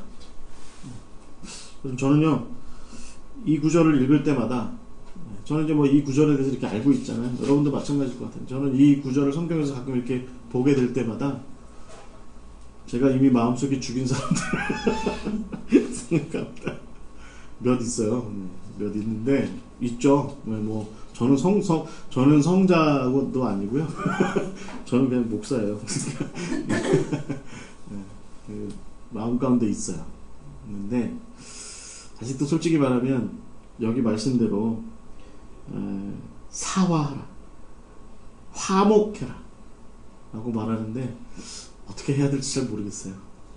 그리고선 그 채로 그렇게 이미 제 마음 가운데 그를 죽인 채로 매주일 와서 예배드리고 매주일 설교하고 매주일 뭐 이렇게 합니다. 그래서 가끔은 저도 마음이 힘들어요. 여러분, 우리가 이 살인하지 말라라고 하는 이 이야기와 관련해서 특별히 이제 이 마음 가운데 그 사람을 죽이는 일을 습관화하고 그리고 그 습관을 결국은 언어로까지 만들어가고 하는 그런 일들에 대해서 우리가 오늘 한번 이제 월요일에 대해서 생각해 보았습니다. 자, 화요일은 정욕에 대항하는 진실을 품는 날입니다. 그래서 마태복음 5장 27절부터 30절까지 말씀입니다. 제가 한번 읽어보겠습니다. 또 간음하지 말라 하였다는 것을 너희가 들었으나 나는 너희에게 이르노니 음욕을 품고 여자를 보는 자마다 마음에 이미 간음하였느니라. 만일 내 오른 눈이 너로 실족하게 하거든 빼어내 버리라. 내 백체 중 하나가 없어지고 온 몸이 지옥에 던져지지 않는 것이 유익하며 또한 만일 내 오른손이 너로 실족하게 하거든 찍어내 버리라. 내 백체 중 하나가 없어지고 온 몸이 지옥에 던져지지 않는 것이 유익하니라. 아멘. 여러분, 이 화요일의 이야기는요, 그 어떤 우리가 특별히 성적으로 정결하지 못한 것, 그 다음에 신실하지 못한 것, 그런 정욕을 제어하지 못하는 그런 삶의 문제에 대해서 이야기합니다. 우리가 정욕 없는 사람이 없죠. 네. 저는 자꾸 해탈이 나오네. 저는 초월했어요. 나는 그런 것에 초월한 사람이에요. 라고 말씀하세요. 그렇게 말씀하시면서도 집에 돌아가시는 길에 쇼윈도우에 걸려있는 반지 쳐다보고 와 갖고 싶다 라는 생각 하실걸요. 그렇죠. 네, 그것이 바로 우리의 모습이죠. 그러니까 사실은 우리가 정욕이 분출하고 정욕이 흘러넘치는 이 문제가 사실은 그게 인간의 모습이죠. 네, 그렇지 않은 인간은 없습니다. 네, 마치 호르몬이 흘러넘치는 것처럼 우리의 정욕은 끊임없이 흘러넘칩니다. 그게 바로 우리의 모습이죠. 그래서 크리스토스톰 같은 사람들은 뭐라고 얘기합니까?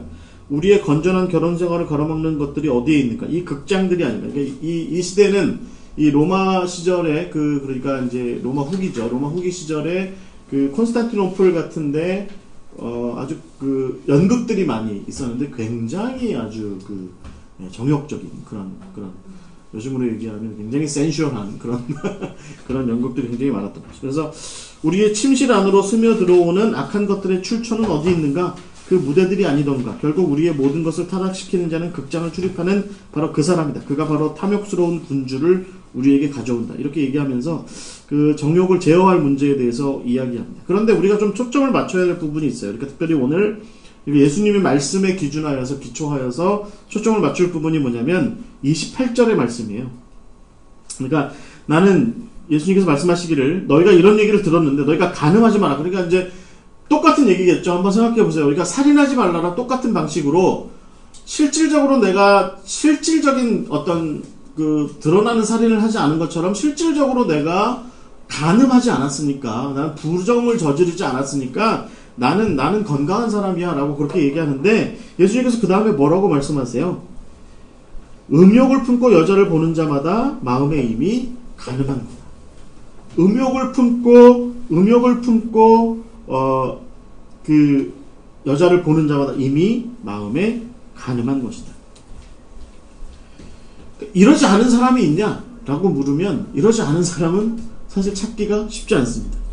그래서 포인트는 뭐냐면 여기서 우리가 봐야 되는 포인트가 뭐냐면 보는 것의 의미를 우리가 잘 생각해 봐야 돼. 여기서 이 보는 것이 뭐냐면 욕심으로 흘겨보는 것을 말합니다. 욕심으로 흘겨보는 것. 그래서 예수님께서 우리한테 포인트를 맞추고 싶은 것은 뭐냐면 그 바라보는 것 자체가, 그리고 특별히 뭔가 그러니까 하고자 함, 바람을 가지고 쳐다보는 것 자체가 문제냐? 그건 아니라는 거예요.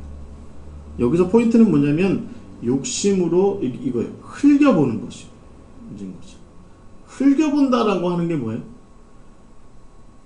한 번은 쫙 하면서 이렇게 곁눈질하고 그러는 거죠.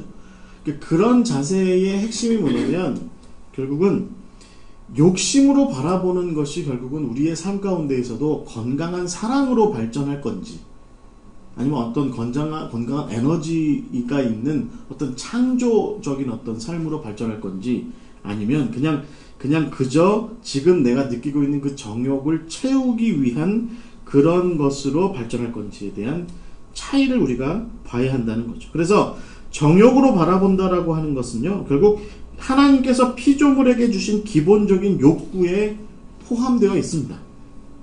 따라서 그것은 그것 자체가 죄라고 볼 수는 없어요. 그러니까 우리가 건전한 연애생활, 건전한 결혼생활 안에서 그 욕구를 해결할 수 있는 다양한 가능성들이 이미 열려 있는 거죠.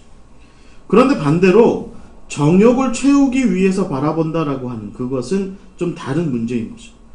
그 욕구를 드러내는 그 상대를 이용하려고 하는 태도, 이것에 초점이 맞춰져 있는 거죠. 그러니까 도구화하는 거죠. 그러니까 그럼 어떻게 돼요? 내 욕구가 채워졌어. 그러면 그 상대는 필요 없게 되는 그런 것이 바로 정욕을 채우기 위한 바라봄이라는 겁니다. 근데 정욕으로 바라보아서 결국은 사랑을 이루는 것과 정욕으로 바라보아서 그 정욕을 채우고 끝내버리는 것하고의 차이가 분명하게 있는 거죠. 그러니까 심각한 게 뭐예요? 결국은 상대방을 단순한 놀이개로 전락시키는 것.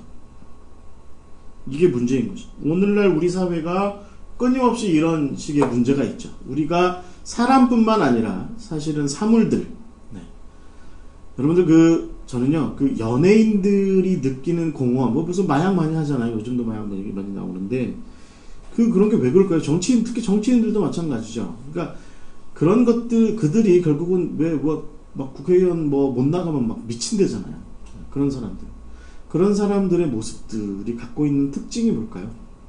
결국에는 내가 저들이 지금 정욕적으로 바라는 것들을 채워줘야 되는데, 그래야 내가 생존할 수 있는데 라는 생각을 갖는 거죠.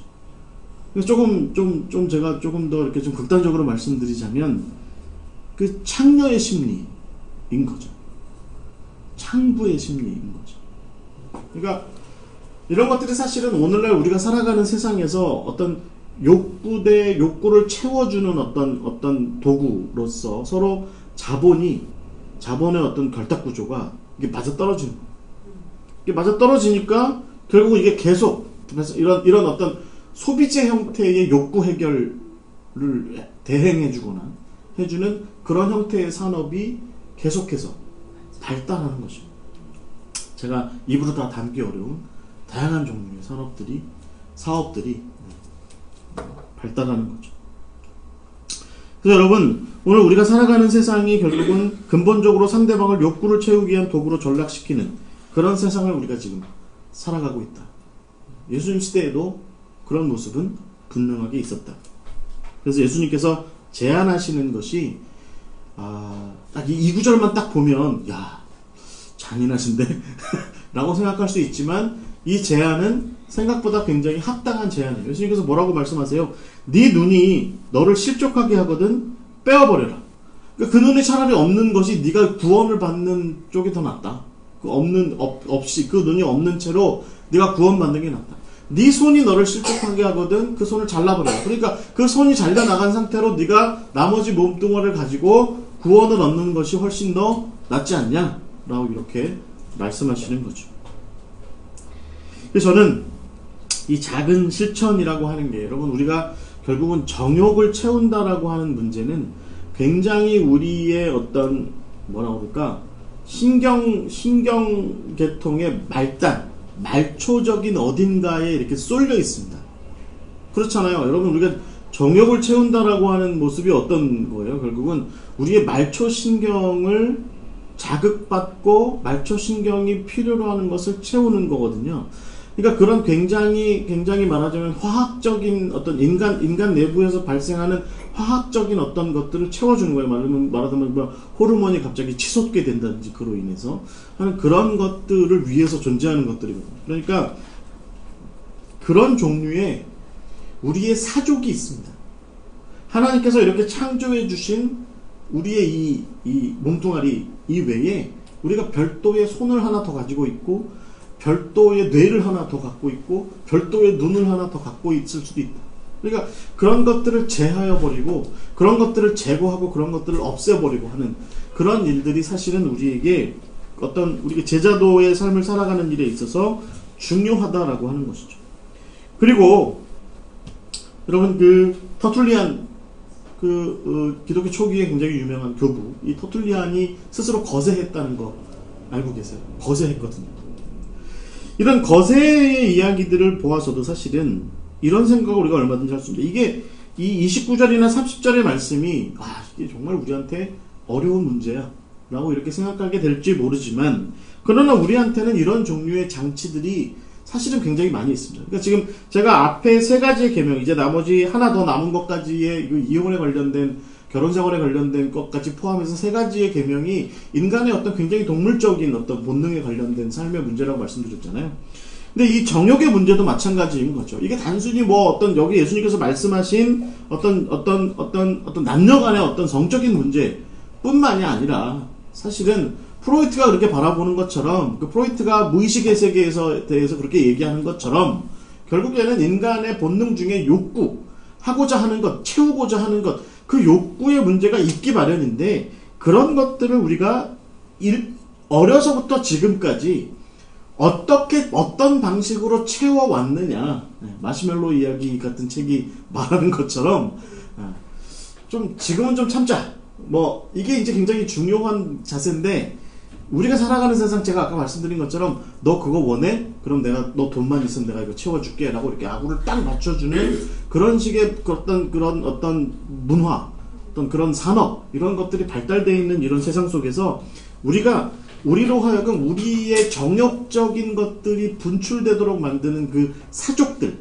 이 사족들을 잘 제거해 버려야 하는 이 문제와 관련해서 우리가 좀 노력할 필요가 있다 이 생각을 가져보는 거죠. 그래서 기독교 역사는 분명 우리한테 얘기합니다. 그런 정욕의 분별과 통제와 조절이 사실은 불가능하지 않다. 우리가 이걸 잘 조절할 필요가 있다. 아까 제가 김일광 목사님한테 말씀드린 것처럼 졸린데 뭘 먹어야 졸립지 않을 거라고 생각하는 거 말고 졸릴 때 그래서 또 먹네. 졸릴 때 먹지 않고도 졸음을 이길 수 있는 몸과 마음의 훈련을 내가 입이 하나 더 달려 있는 거죠. 원래 하나님께서 창조하신 입은 하나님께서 보기에 좋은 것만 먹게 돼 있는데 하나 더 달린 입은 지금 내가 먹고자 할 때 그걸 다 먹고 싶은 그것을 해결해 주는 입이 하나 더 달려 있는데 그걸 없애고 잘 통제하고 분별하고 조절해서 졸릴 때 졸리지 않을 수 있는 훈련을 좀 할 수도 있다. 어떤 성적인 욕구가 발생했을 때 그것이 잘못 사용되어질 수 있는 길이 아닌 건강하게 사용될 수 있도록 하는 그 방법을 찾아내 갈 수 있다 라고 얘기하는 거죠. 그래서 이런 부분들에 대해서 우리가 오늘 이야기하는 것이 바로 화요일입니다. 화요일에 우리가 생각해야 되는 건 뭐예요? 진심 어린 삶, 진실 어린 삶, 정욕을 좀 대항하는 삶, 정욕으로 모든 것을 풀어가려고 하는 내가 하고자 하는 것은 내가 원하는 것은 내가 채우고자 하는 것은 다 채우고 살아야 돼 라고 얘기하는 것이 정당화되는 세상 속에서 꼭 그렇게 사는 것만이 사는 거에 다가 아니야. 우리는 좀 정욕에 대항을 할 줄 알아야 돼 라고 이렇게 얘기하는 그런 이야기를 우리가 좀 할 수 있어야 된다는 거죠. 그것이 바로 화요일의 이야기입니다. 자, 이제 마지막 이야기를 좀 하고자 합니다. 마지막 이야기는 5장 31절과 32절의 말씀인데 이게 바로 뭐냐면 이혼에 대항하는 겁니다. 사람과 헤어지는 일에 관련해서 대항하는 거예요. 자, 한번 읽어보겠습니다. 또 일러스되 누구든지 아내를 버리려거든 이혼 증서를 줄 것이라 하였으나 나는 너희에게 이르노니 누구든지 음행한 이유 없이 아내를 버리면 이는 그로 간음하게 하며 또 누구든지 버림받은 여자에게 장가드는 자도 간음함이라 라는 말씀입니다.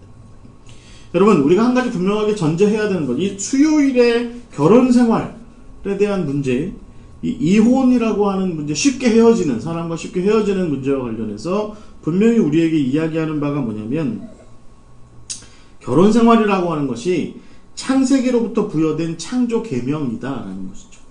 그래서 하나님께서 분명히 말씀하신 거예요. 그러니까 아담이 아니라 남자가 아담이 혼자 독초하는 것을 보기 좋지 않다라고 생각하시고 더불어 함께 살아갈 만한 그 상대 파트너를 세워주셨는데 그가 하와다, 그 여자다 이렇게 얘기하셨고, 아담은 처음 그를 보는 순간에 살 중에 살이고 뼈 중에 뼈다 이렇게 얘기했지만 나중에 뭐라고 그래요? 당신이 내게 만들어주신 이 여자가 나를 유혹했다 이렇게 얘기해서 결국은 이게 깨어지는 관계로 나아가게 되는 거죠. 이후에 결국에는 우리가 타락한 이후에 깨어진 관계의 가장 중요한 핵심의 출발지가 뭐가 있냐면 결혼 생활이 깨어지는 거예요. 이 문제가 분명하게 있다라고 하는 것을 기억하셔야 됩니다. 그런데 하나님께서 우리에게 뜻하신 바의 그 뜻의 핵심 중에 결혼 생활이라고 하는 것은 남녀가 합해서 서로 함께 살아가는 부부가 돼서 살아가는 이 문제는 창조 질서야. 그러니까 이걸 함부로 깨트리려고 하지 마. 나도 이거는 깨트리지 않을 거야. 이게 바로 하나님께서 분명하게 보여주시는 바다라는 거죠. 예수님께서도 이 문제에 대해서 분명하게 말씀하십니다.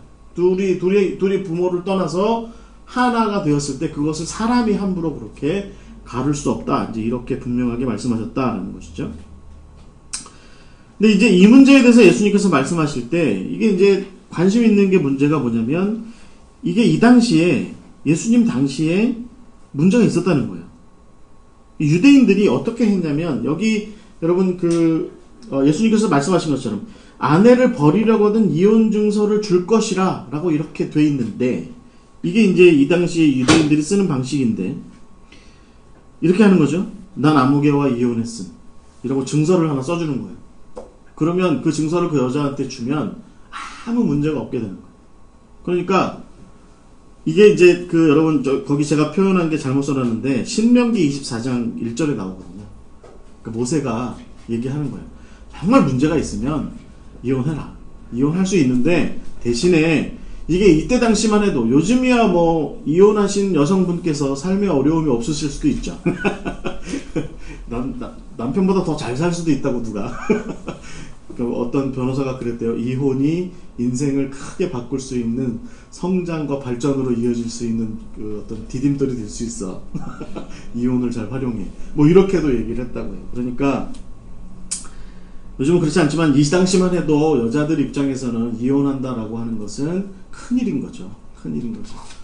예수님 중세시대에 파문당하는 것이 큰 문제였던 것처럼 파문을 당하면 그래서 세례가 취소돼 버리면 그 사람이 중세시대에 살 수 없었던 것처럼 이혼을 당했을 때 여자가 혼자 이렇게 떨어져 나와 있게 되면 어떤 가족이라고 하는 안전장치로부터 떨어져 나와 있으면 어떤 위해를 당해도 사실은 보호장치가 하나도 없는 상태로 빠져드는 거예요.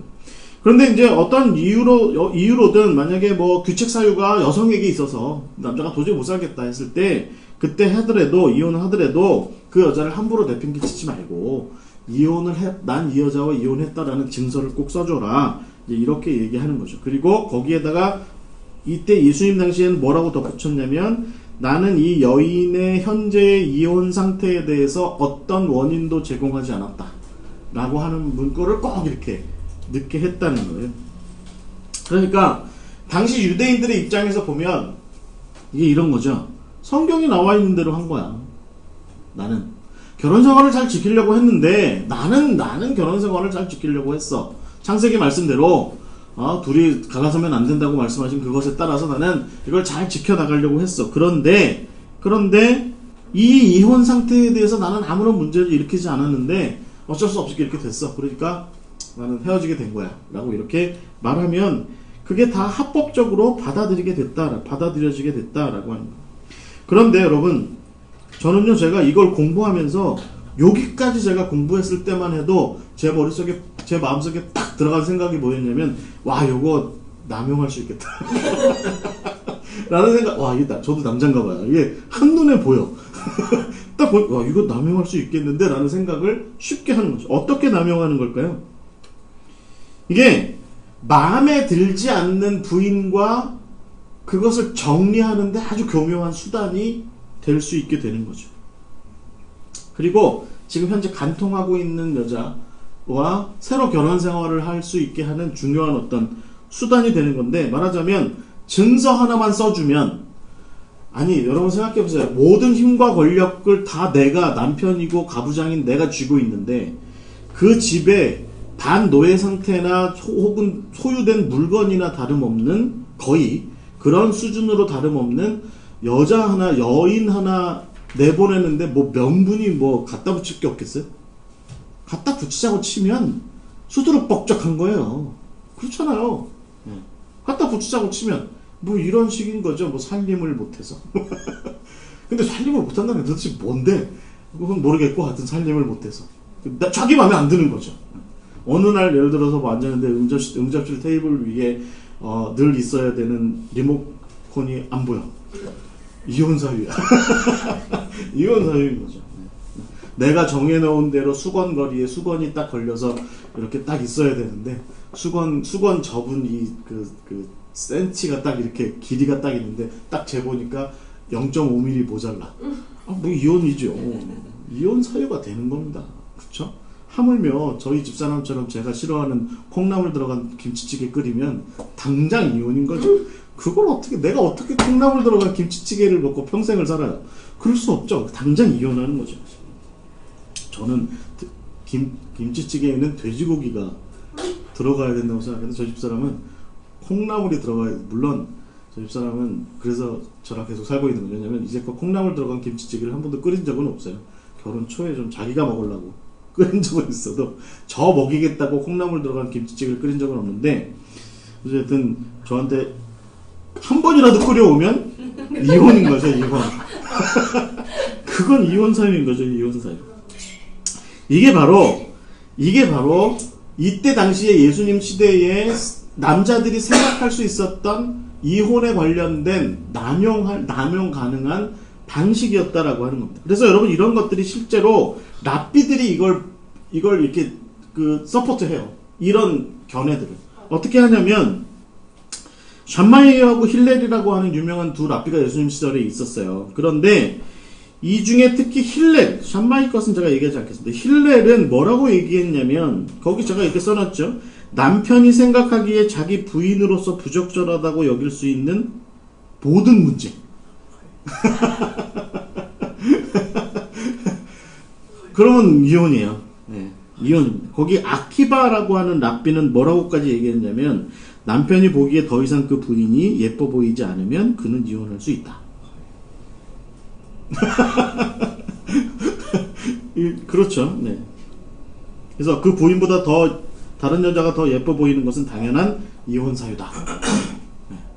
그러니까 이게 이제 해석이 이렇다는 얘기고요. 그러니까 이게 랍비들이 어떤 여러 가지 이제 성경 말씀에 대한 율법과 계명에 대한 해석을 요구할 때, 이제 가르칠 때 이제 여러 가지 상황과 정황에 대해서 막 이렇게 얘기를 하다 보니, 그럼 어느 정도까지를 남편이 이혼 사유라고 생각해야 돼요? 라고 물었을 때, 아키바 같은 사람들은 글쎄, 그럼 뭐 부인이 내가 보기에 어느 날 안 예뻐 보여. 그러면 이혼할 수도 있지 않을까? 이게 21세기에는 천인이 공로할 일이지만 지금부터 2000년 전이에요. 그러니까 2000년 전의 상황에서는 얼마든지는 좀 어울리지 않지만, 그래도 어떤 남성 중심의, 남성 본위의 그런 세상에서 충분히 이렇게 좀 생각해 볼 수도 있는 그런 사안이 될 수 있는 거죠. 그러니까 이런 것들이 결국은 오남용으로 이어지는 거죠. 네. 저처럼 어떻게 해요? 그러니까 김치찌개에 콩나물 넣었다고 이혼 사유가 되는 거죠. 이혼 사유가. 그래서 예수님께서는 이 모든 예외 상황에서도 하나님의 결혼 법칙이야말로 모세의 예외법보다 상위법으로 적용되어야 한다 라고 분명하게 지금 예수님께서 말씀하고 계시는 겁니다. 그러니까 창조 계명에 근거해서 결혼 생활을 유지하는 것이 중요하다, 그거보다 앞서는 것은 없다 라고 이렇게 이야기하고 있는 것입니다. 여러분, 오늘날 우리 사회가 그렇죠. 네. 요즘 이렇게 유명하신 분들 이혼할 때 보면 이렇게 연예부 기자들이 보통 이혼 사유도 같이 얘기하죠. 보통 뭐라고 그래요? 성격상의 이유. 성격상의 제가 저희 집사람이랑 둘이서 이렇게 가끔 쳐다보다 무슨 얘기냐면 야, 저 성격상의 이유는 우리도 한 100번쯤 했겠다. 저 성격상의 이유는 도대체 뭔지 모르겠는데 우리도 한 100번쯤 했겠다 라고 이렇게 생각할 수 있다는 겁니다. 여러분, 중요한 것은 우리가 좀 정리를 하자면 이 부분에 대해서 우리가 이 세 번째 계명, 이 이혼의 문제와 관련해서 우리가 좀 정리를 좀 해보자면, 하나님께서 창조해 주신 그 사람, 거기에 결혼이라고 하는 문제가 이렇게 잘 연결되어 있다라고 하는 것을 우리가 생각을 해야 되고요. 그것이 우리에게 굉장히 중요한, 우리 결혼 생활이 이어지는 것에 굉장히 중요한 기반이라고 하는 것을 우리가 잊지 말아야 한다라는 것이죠. 또 하나의 문제는 가늠한 연고라고 예수님께서 말씀하신 거예요. 그래서 32절에 보시면 누구든지 음행한 이유 없이 아내를 버리면 이렇게 돼 있는데, 이 가늠한이라고 하는 이 이야기를 예수님께서 이렇게 넣어두신 것은 어떻게 보면 우리가 이렇게 생각할 수 있죠. 이것도 우리가 이어령 비어령 할 수 있는 거죠. 만약에 2000년 전에 저같이 못된 남편이면 마누라랑 같이 길을 걸어가는데 우리 마나님께서 고개를 돌려서 조인성이 지나가니까 곁눈질을 한 거예요. 그럼 저는 바로 선언하는 거죠. 그래서 종이 꺼내가지고 이혼. 바로 종이 꺼내서 말을 할 수 있는 거죠. 그러니까 이게 뭐냐면, 근데 예수님 편에서 보면 이게 못된 마음을 품은 사람들의 입장에서 보면 얼마든지 이것조차도 오남용할 수 있는 게 되지만, 예수님께서 말씀하신 이 하나님의 계명, 하나님의 창조 계명, 그것에 비추어져 보자면 이건 뭐예요? 가늠한 연고라고 하는 것은 뭐라면 결국은 웬만하면 이혼하지 마라 라는 얘기죠. 듣기에 따라서. 그렇죠? 이해가 되세요? 제가 다시 말씀드리지만 저같이 못된 남편은 어떻게든지 이 구실을 찾아낼 수 있는 이유이기도 하지만, 신실한 남편이 보기에는 어떻게든지 지금 상태를 유지하려고 하는, 어떻게든지 가능하면 호세아처럼 이 결혼 생활을 어떻게든지 하나님께서 맺어주신 이것을 유지하려고 애쓰는 이유가 될 수도 있는 그런 거라는 거예요. 그래서 섣부른 판단을 유보해야 한다. 부부가 서로 갈라설 수 있는 이유야 부지기수로 많겠지만, 그러나 섣부른 판단은 유보해라 라고 이렇게 말씀하시는 거죠. 그 루터 같은 경우 뭐라고 얘기합니까? 상대방의 간음이 완전히 드러날 때까지 결혼생활의 신실함을 버리지 마라. 완전히 드러날 때까지. 이게 루터가 얘기하는 굉장히 중요한 표현이에요. 그 다른 말로 얘기하면 어때요? 완전히 드러나지 않으면 만약에 그 남편이 좀 마음이 있으면, 혹은 그 부인이 마음이 있으면 완전히 드러나지 않는 상황이 있을 수도 있죠. 있을 수도 있어요. 제가 아는 한 분이, 보통 이런 경우가 그 남자가 문제죠. 그죠? 아닌가? 여자도 문제인가? 남자들이 대부분 바람을 많이 펴요. 이렇게 얘기를 해야 세상이 편하대요. 저희 어머니 말씀이.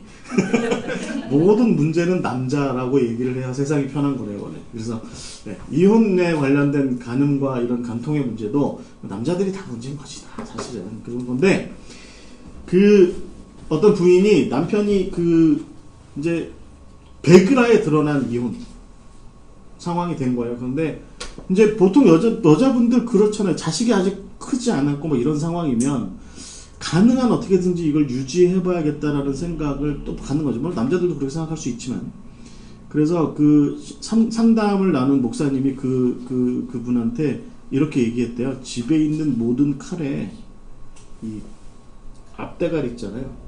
그거를 자르라고, 쇠줄로 잘라놓은 거. 근데 웬걸 어느 날 남편이 가늠한 놈 그 나쁜 놈이 아주 천연덕스럽게 퇴근해가지고 문 열고 이렇게 들어오더래요. 그래서 이제 당연히 남편 밥 줄 생각은 안 하고 애들 밥 줄 생각으로 밥을 하고 있다가 부엌에서, 주방에서 남편이 이렇게 들어오는데 이렇게 팔을 이렇게 썰고 있다가 칼을 집어 던졌대. 식칼을 집어 던졌대. 그러니까 이게 이제 배우자가 부정했을 때의 그 상대방이 겪는 심적 충격과 고통은 사실은 대단한 거죠. 그만큼 그만큼 대단한 건데, 그럼에도 불구하고 지금 성경이 우리한테 얘기하는 바는 뭐냐면, 루터도 얘기하는 거죠. 신실함을 가능한 한 버리지 마라 라고 얘기하고 있는 거죠. 심증이 있다 해도 사랑의 마음으로 살아가라, 이렇게 얘기하는 거죠. 고린도전서 7장 10절에 보시면 바울이 이렇게 얘기합니다. 불성실한 부인이나 남편이라 할지라도 그들이 같이 살기를 원하면 이혼해서는 안 된다 라고 이야기합니다. 너희가 자유하지만, 바울의 기본 전제는 예수 안에서 우리가 자유하지만, 그러나 예수를 전하기 위해서라도 우리는 상대방의 부정 속에서, 상대방의 불의함 속에서라도 우리는 계속해서 그 생활을 유지할 수 있어야 한다. 여러분, 이런 이야기는 결국은 여러분 베드로전서에서도 나옵니다. 베드로전서 3장 1절에 보면 그 남편이 정말 마음에 안 드는 정말 나쁜 놈이다 라고 할지라도, 그럴지라도 너희가 그리스도를 전하기 위하여서라도 그 관계를 계속해서 유지해야 한다. 그 아내들한테 그렇게 얘기하고 있는 거죠. 여러분, 이것이 단순히 우리가 어떤 부부관계에서만 그렇겠습니까? 어떻게 보면 우리의 일상에서의 인간관계 속에서 우리는 어떻게 보면 늘 을일 수 있습니다. 을일 수 있어요. 그래서 우리가 스스로 을이 되어야 하는 이유가 있는 거죠. 그게 뭐냐면 결국은 그 사람이 언젠가 예수 그리스도의 그 십자가의 도리를 깊이 깨닫고 예수님께로 온전히 돌아오게 되는 그 변화, 그것을 늘 기대하는 거죠. 그 기대함 가운데 그것을, 그 마음을, 그 그리스도의 그 마음을 심어주기 위해서 우리가 여전히 해야 되는 태도는 뭐냐면 우리 스스로가 소금이 되는 겁니다. 그것이 바로 오늘 간음한 연고에도 불구하고, 간음한 연고 아니면 그 아내를 버리지 마라 라고 예수님께서 말씀하신 것의 참뜻의 의미를 잘 생각하라는 거예요. 그 다음 얘기에서 우리가 그런 의의를 잘 알 수 있죠. 그러니까 결국은 네가 그렇게 간음했다고 해서, 명백하게 드러난 간음이라고 해서 그 여자를 버리면 그 여자가 결국은 나가서 아주 대놓고 간음하는 거다. 특별히 그렇게 해서 버림받은 여자에게 장가드는 그 사람도 창조의 계명에 비추어 볼 때 간음하는 거다. 그거를 가능한 한 발생시키지 마라. 그런 문제를 일으키지 마라. 무슨 얘기입니까? 부정함이, 그 부정이 내 눈앞에 명백하더라도 가능한 끝까지 품고 살아라. 이게 바로 예수님께서 제자도를 사랑하는 제자들한테 말씀하시는 부분인 거죠. 제가 아는 한 그 권사님이요, 자식이 장애인이에요. 그러니까 발달장애? 네, 평생 이렇게 하여튼 데리고 살아야 되는 문제가 있죠. 그런데 이분은요, 문제가 하나 더 있어요. 하나가 더가 문제가 뭐냐면 남편분께서 그렇게 끊임없이 바람을 피세요. 그러니까 이분은 평생에 본인 스스로 말하기를 낙이 없다고 얘기해요. 낙이 없다 이렇게 얘기해요. 그런데 언젠가 그런 생각이 들더래요. 그러니까 그렇게 해서 이제 시간이 흘러서 나이가 먹은 거예요. 그러니까 이제 남편도 이제 늙은 거죠. 그러니까 늙으니까 바람도 못 피더래. 늙으니까 바람도 못 피더래. 그러니까 어느 날 쳐다보니까 불쌍하다라는 생각이 들더래요. 젊었을 때는 혈기방장해가지고 맨날 이 여자 저 여자 찝쩍거리고 살더니 이제는 그 좋다는 여자들도 다 떠나고 아무도 자기 남편 쳐다보는 사람도 없고 그냥 맨날 어디 공원이나 나가가지고 그냥 장기나 두고 앉아있는 그런 모습이 너무 불쌍해 보이더래요. 그러면서 어느 날 이렇게 얘기하더래요. 그 자식이 아직도 이제 같이 사는데 발달장애가 있는, 나는 2 장애인을 데리고 산다. 저는 그 얘기 듣는데 너무 마음이 아팠어요. 근데 그냥 그 권사님이 이렇게 좀 달관한 것 같은 그런 자세로 얘기하시는 거죠. 나는 2 장애인을 데리고 산다. 하나는 정말 발달장애가 있는 내 아들이고, 또 하나는 마음에 심하게 삐뚤어져 있는 우리 남편. 둘 다 장애라고 본다. 내가 그냥 죽을 때까지, 남편은 나보다 일찍 갈 것 같고 아들이 나보다 오래 살 것 같아서 그게 제일 마음에 걸리긴 하는데, 그러나 그냥 내가 살 수 있는 한 끝까지 내가 저 두 자녀를 모시고 산다. 이제 이렇게 말씀을 하셨다는 거죠. 여러분, 오늘 우리가 이제 제자도에 대해서 이야기를 하는데 저는 그런 것 같아요. 우리가 정말 이게 관심을 기울여야 되는 한 가지 표현이 뭐냐면, 제자도에 우리가 첫 번째 다루는 첫 번째부터, 그러니까 월요일부터 수요일까지의 이 계명에서 우리한테 분명하게 이야기하는 바는 뭐냐면, 우리는 제자로 살면 저는 그런 것 같아요. 나는 원래 태어나 먹길 그렇게 태어나 먹었어요. 난 원래 그렇게 생겨 먹었어요.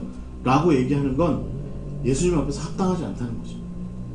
소금된 제자의 삶을 살아감에 있어서 합당하지 않다는 거예요. 그러니까 예수님께서 우리한테 사명을 주실 때 생겨먹은 대로의 사명을 주실까요? 아니면 나 원래 그렇게 생겨먹지 않았는데도 불구하고 나한테 마치 십자가를 져라 하듯이 그렇게 전혀 내가 생각지 않았고 전혀 원치 않았던 그런 일들을 우리한테 사명으로 주시는 경우가 훨씬 많을까요? 내가 선천적으로 잘하는 걸 사명으로 많이 주실까요? 아니면 나는 선천적으로 볼 때 전혀 못한다고 생각하는 건데 그런 것들을 나한테 하라고 주시는 거예요. 제가 요즘에 많이 생각하거든요. 저는 굉장히 원래 내향적인 사람인데 목사 하잖아요. 죽겠는 거죠. 요즘 제가 마음 가운데 많이 생각하거든요. 내가 왜 이렇게 사는데 힘들까? 난 왜 이렇게 사는 게 힘들까라는 생각을 하면서 제 마음 가운데 드는 생각이 뭐냐면, 야, 내향적인 사람이 왠가 하는 일들은 전부 외향적인 일들만 하고 있으니까 이렇게 힘들겠지 라고 생각해요. 그렇다고 제가 이 사명을 뭐 던져버리거나 못하겠다라거나 가능한 한 안 했으면 좋겠긴 한데 그래서 가능한 한 빨리 이걸 좀 접었으면 좋겠다라는 생각을 좀 갖고 있긴 한데, 그러나 뭐 어찌됐든 주어진 것은, 제게 맡겨진 책임과 사명은 최선을 다해서 하려고 노력을 합니다. 마찬가지로 우리가 1계명 월요일부터 수요일까지의 계명, 이것을 통해서 주일에 율법을 온전하게 하는 그 일을 이루고자 한다면 우리가 마땅히 생각해야 봐야 되는 건 뭐냐면, 우리가 원래 생겨먹은 것은 그렇다 하더라도 우리 몸뚱아리가 원래 그렇다, 내가 원래 혈기가 방장해, 내가 원래 호르몬이 원래 그렇게 생겨먹었어, 내가 원래 그렇게 생겨먹었어 라고, 내가 태어나길 그렇게 태어났어 라고 이야기하는 것이 예수 그리스도의 십자가 앞에서 자랑은 아니라는 거죠. 그걸 자랑할 일이 아니라는 거예요. 제자로 살기로 했으면, 예수님을 믿고 살기로 했으면, 예수님의 뜻을 따라 순종하고 살기로 했으면 내가 그렇게 생겨먹은 대로가 아니라 주께서 내게 말씀하시는 대로, 예수님 우리한테 그렇게 말씀하시는 거죠. 네가 너네들 부모한테, 네가 살아가고 있는 사회한테서 그렇게 들었으나 나는 너희들한테 얘기한다. 그렇게 살지 마라. 내가 말하는 대로 살아라 라고 말씀하시는 그 삶이 우리에게 있다라고 하는 것입니다. 여러분, 오늘 우리가 그 마태복음 5장에 특별히 7개 계명 중에서 7개의 계명으로 우리를 이 세상 가운데 예수님께서 당신의 제자를 이렇게 분명하게 세워가시는 그 모습 가운데 4가지죠. 크게는 4가지를 함께 나누었습니다. 일요일에 율법을 온전하게 하는 것, 또 월요일에 노하지 말아야 되는 것, 화요일에 그 어떤 정욕을 제어하는 것, 수요일에 온전한 결혼 생활을 위해서 나아가는 것, 이것에 대해서 우리가 함께 나눴습니다. 다음 주에 이제 정치적인 문제. 네, 여러분 좌파에 쓰실까요? 우파에 쓰실까요? 한 주일 동안 고민하시고 다음 주에 뵙도록 하겠습니다. 질문이나 함께 나누실 이야기는 집 밖에 식사가 준비되어 있는 것 같으니까 식사를 함께 나누면서 함께 하도록 하겠습니다. 기도하고 마치겠습니다. 하나님 감사합니다. 오늘도 우리에게 산에서 가르쳐 주신 귀한 말씀을 우리에게 허락하심을 감사드립니다. 우리가 이 말씀 따라서 온전히 제자로 설 수 있도록 주여 인도하여 주시옵소서. 무엇보다 우리가 생겨먹은 대로 사는 것이 아니라 부르신 바대로 사는 것임을 기억하게 하여 주시옵소서. 태어난 대로의 그 모습대로 살아가는 것이 아니라 본능에 충실하여 사는 것이 아니라 주께서 우리를 가르치신 바대로의 그 삶을 살아가는 것이 제자로 합당한 삶임을 우리가 기억할 수 있도록 인도하여 주시옵소서. 그 삶을 이루어가는데 부족함이 없도록 주여 이끌어 주시옵소서. 주님께서 이 시간 함께 하심을 감사드리며 앞으로 진행될 모든 성경 공부의 시간들 성령께서 주장하여 주실 줄 믿고 예수 그리스도의 이름으로 기도하옵나이다. 아멘. 감사합니다. 고맙습니다.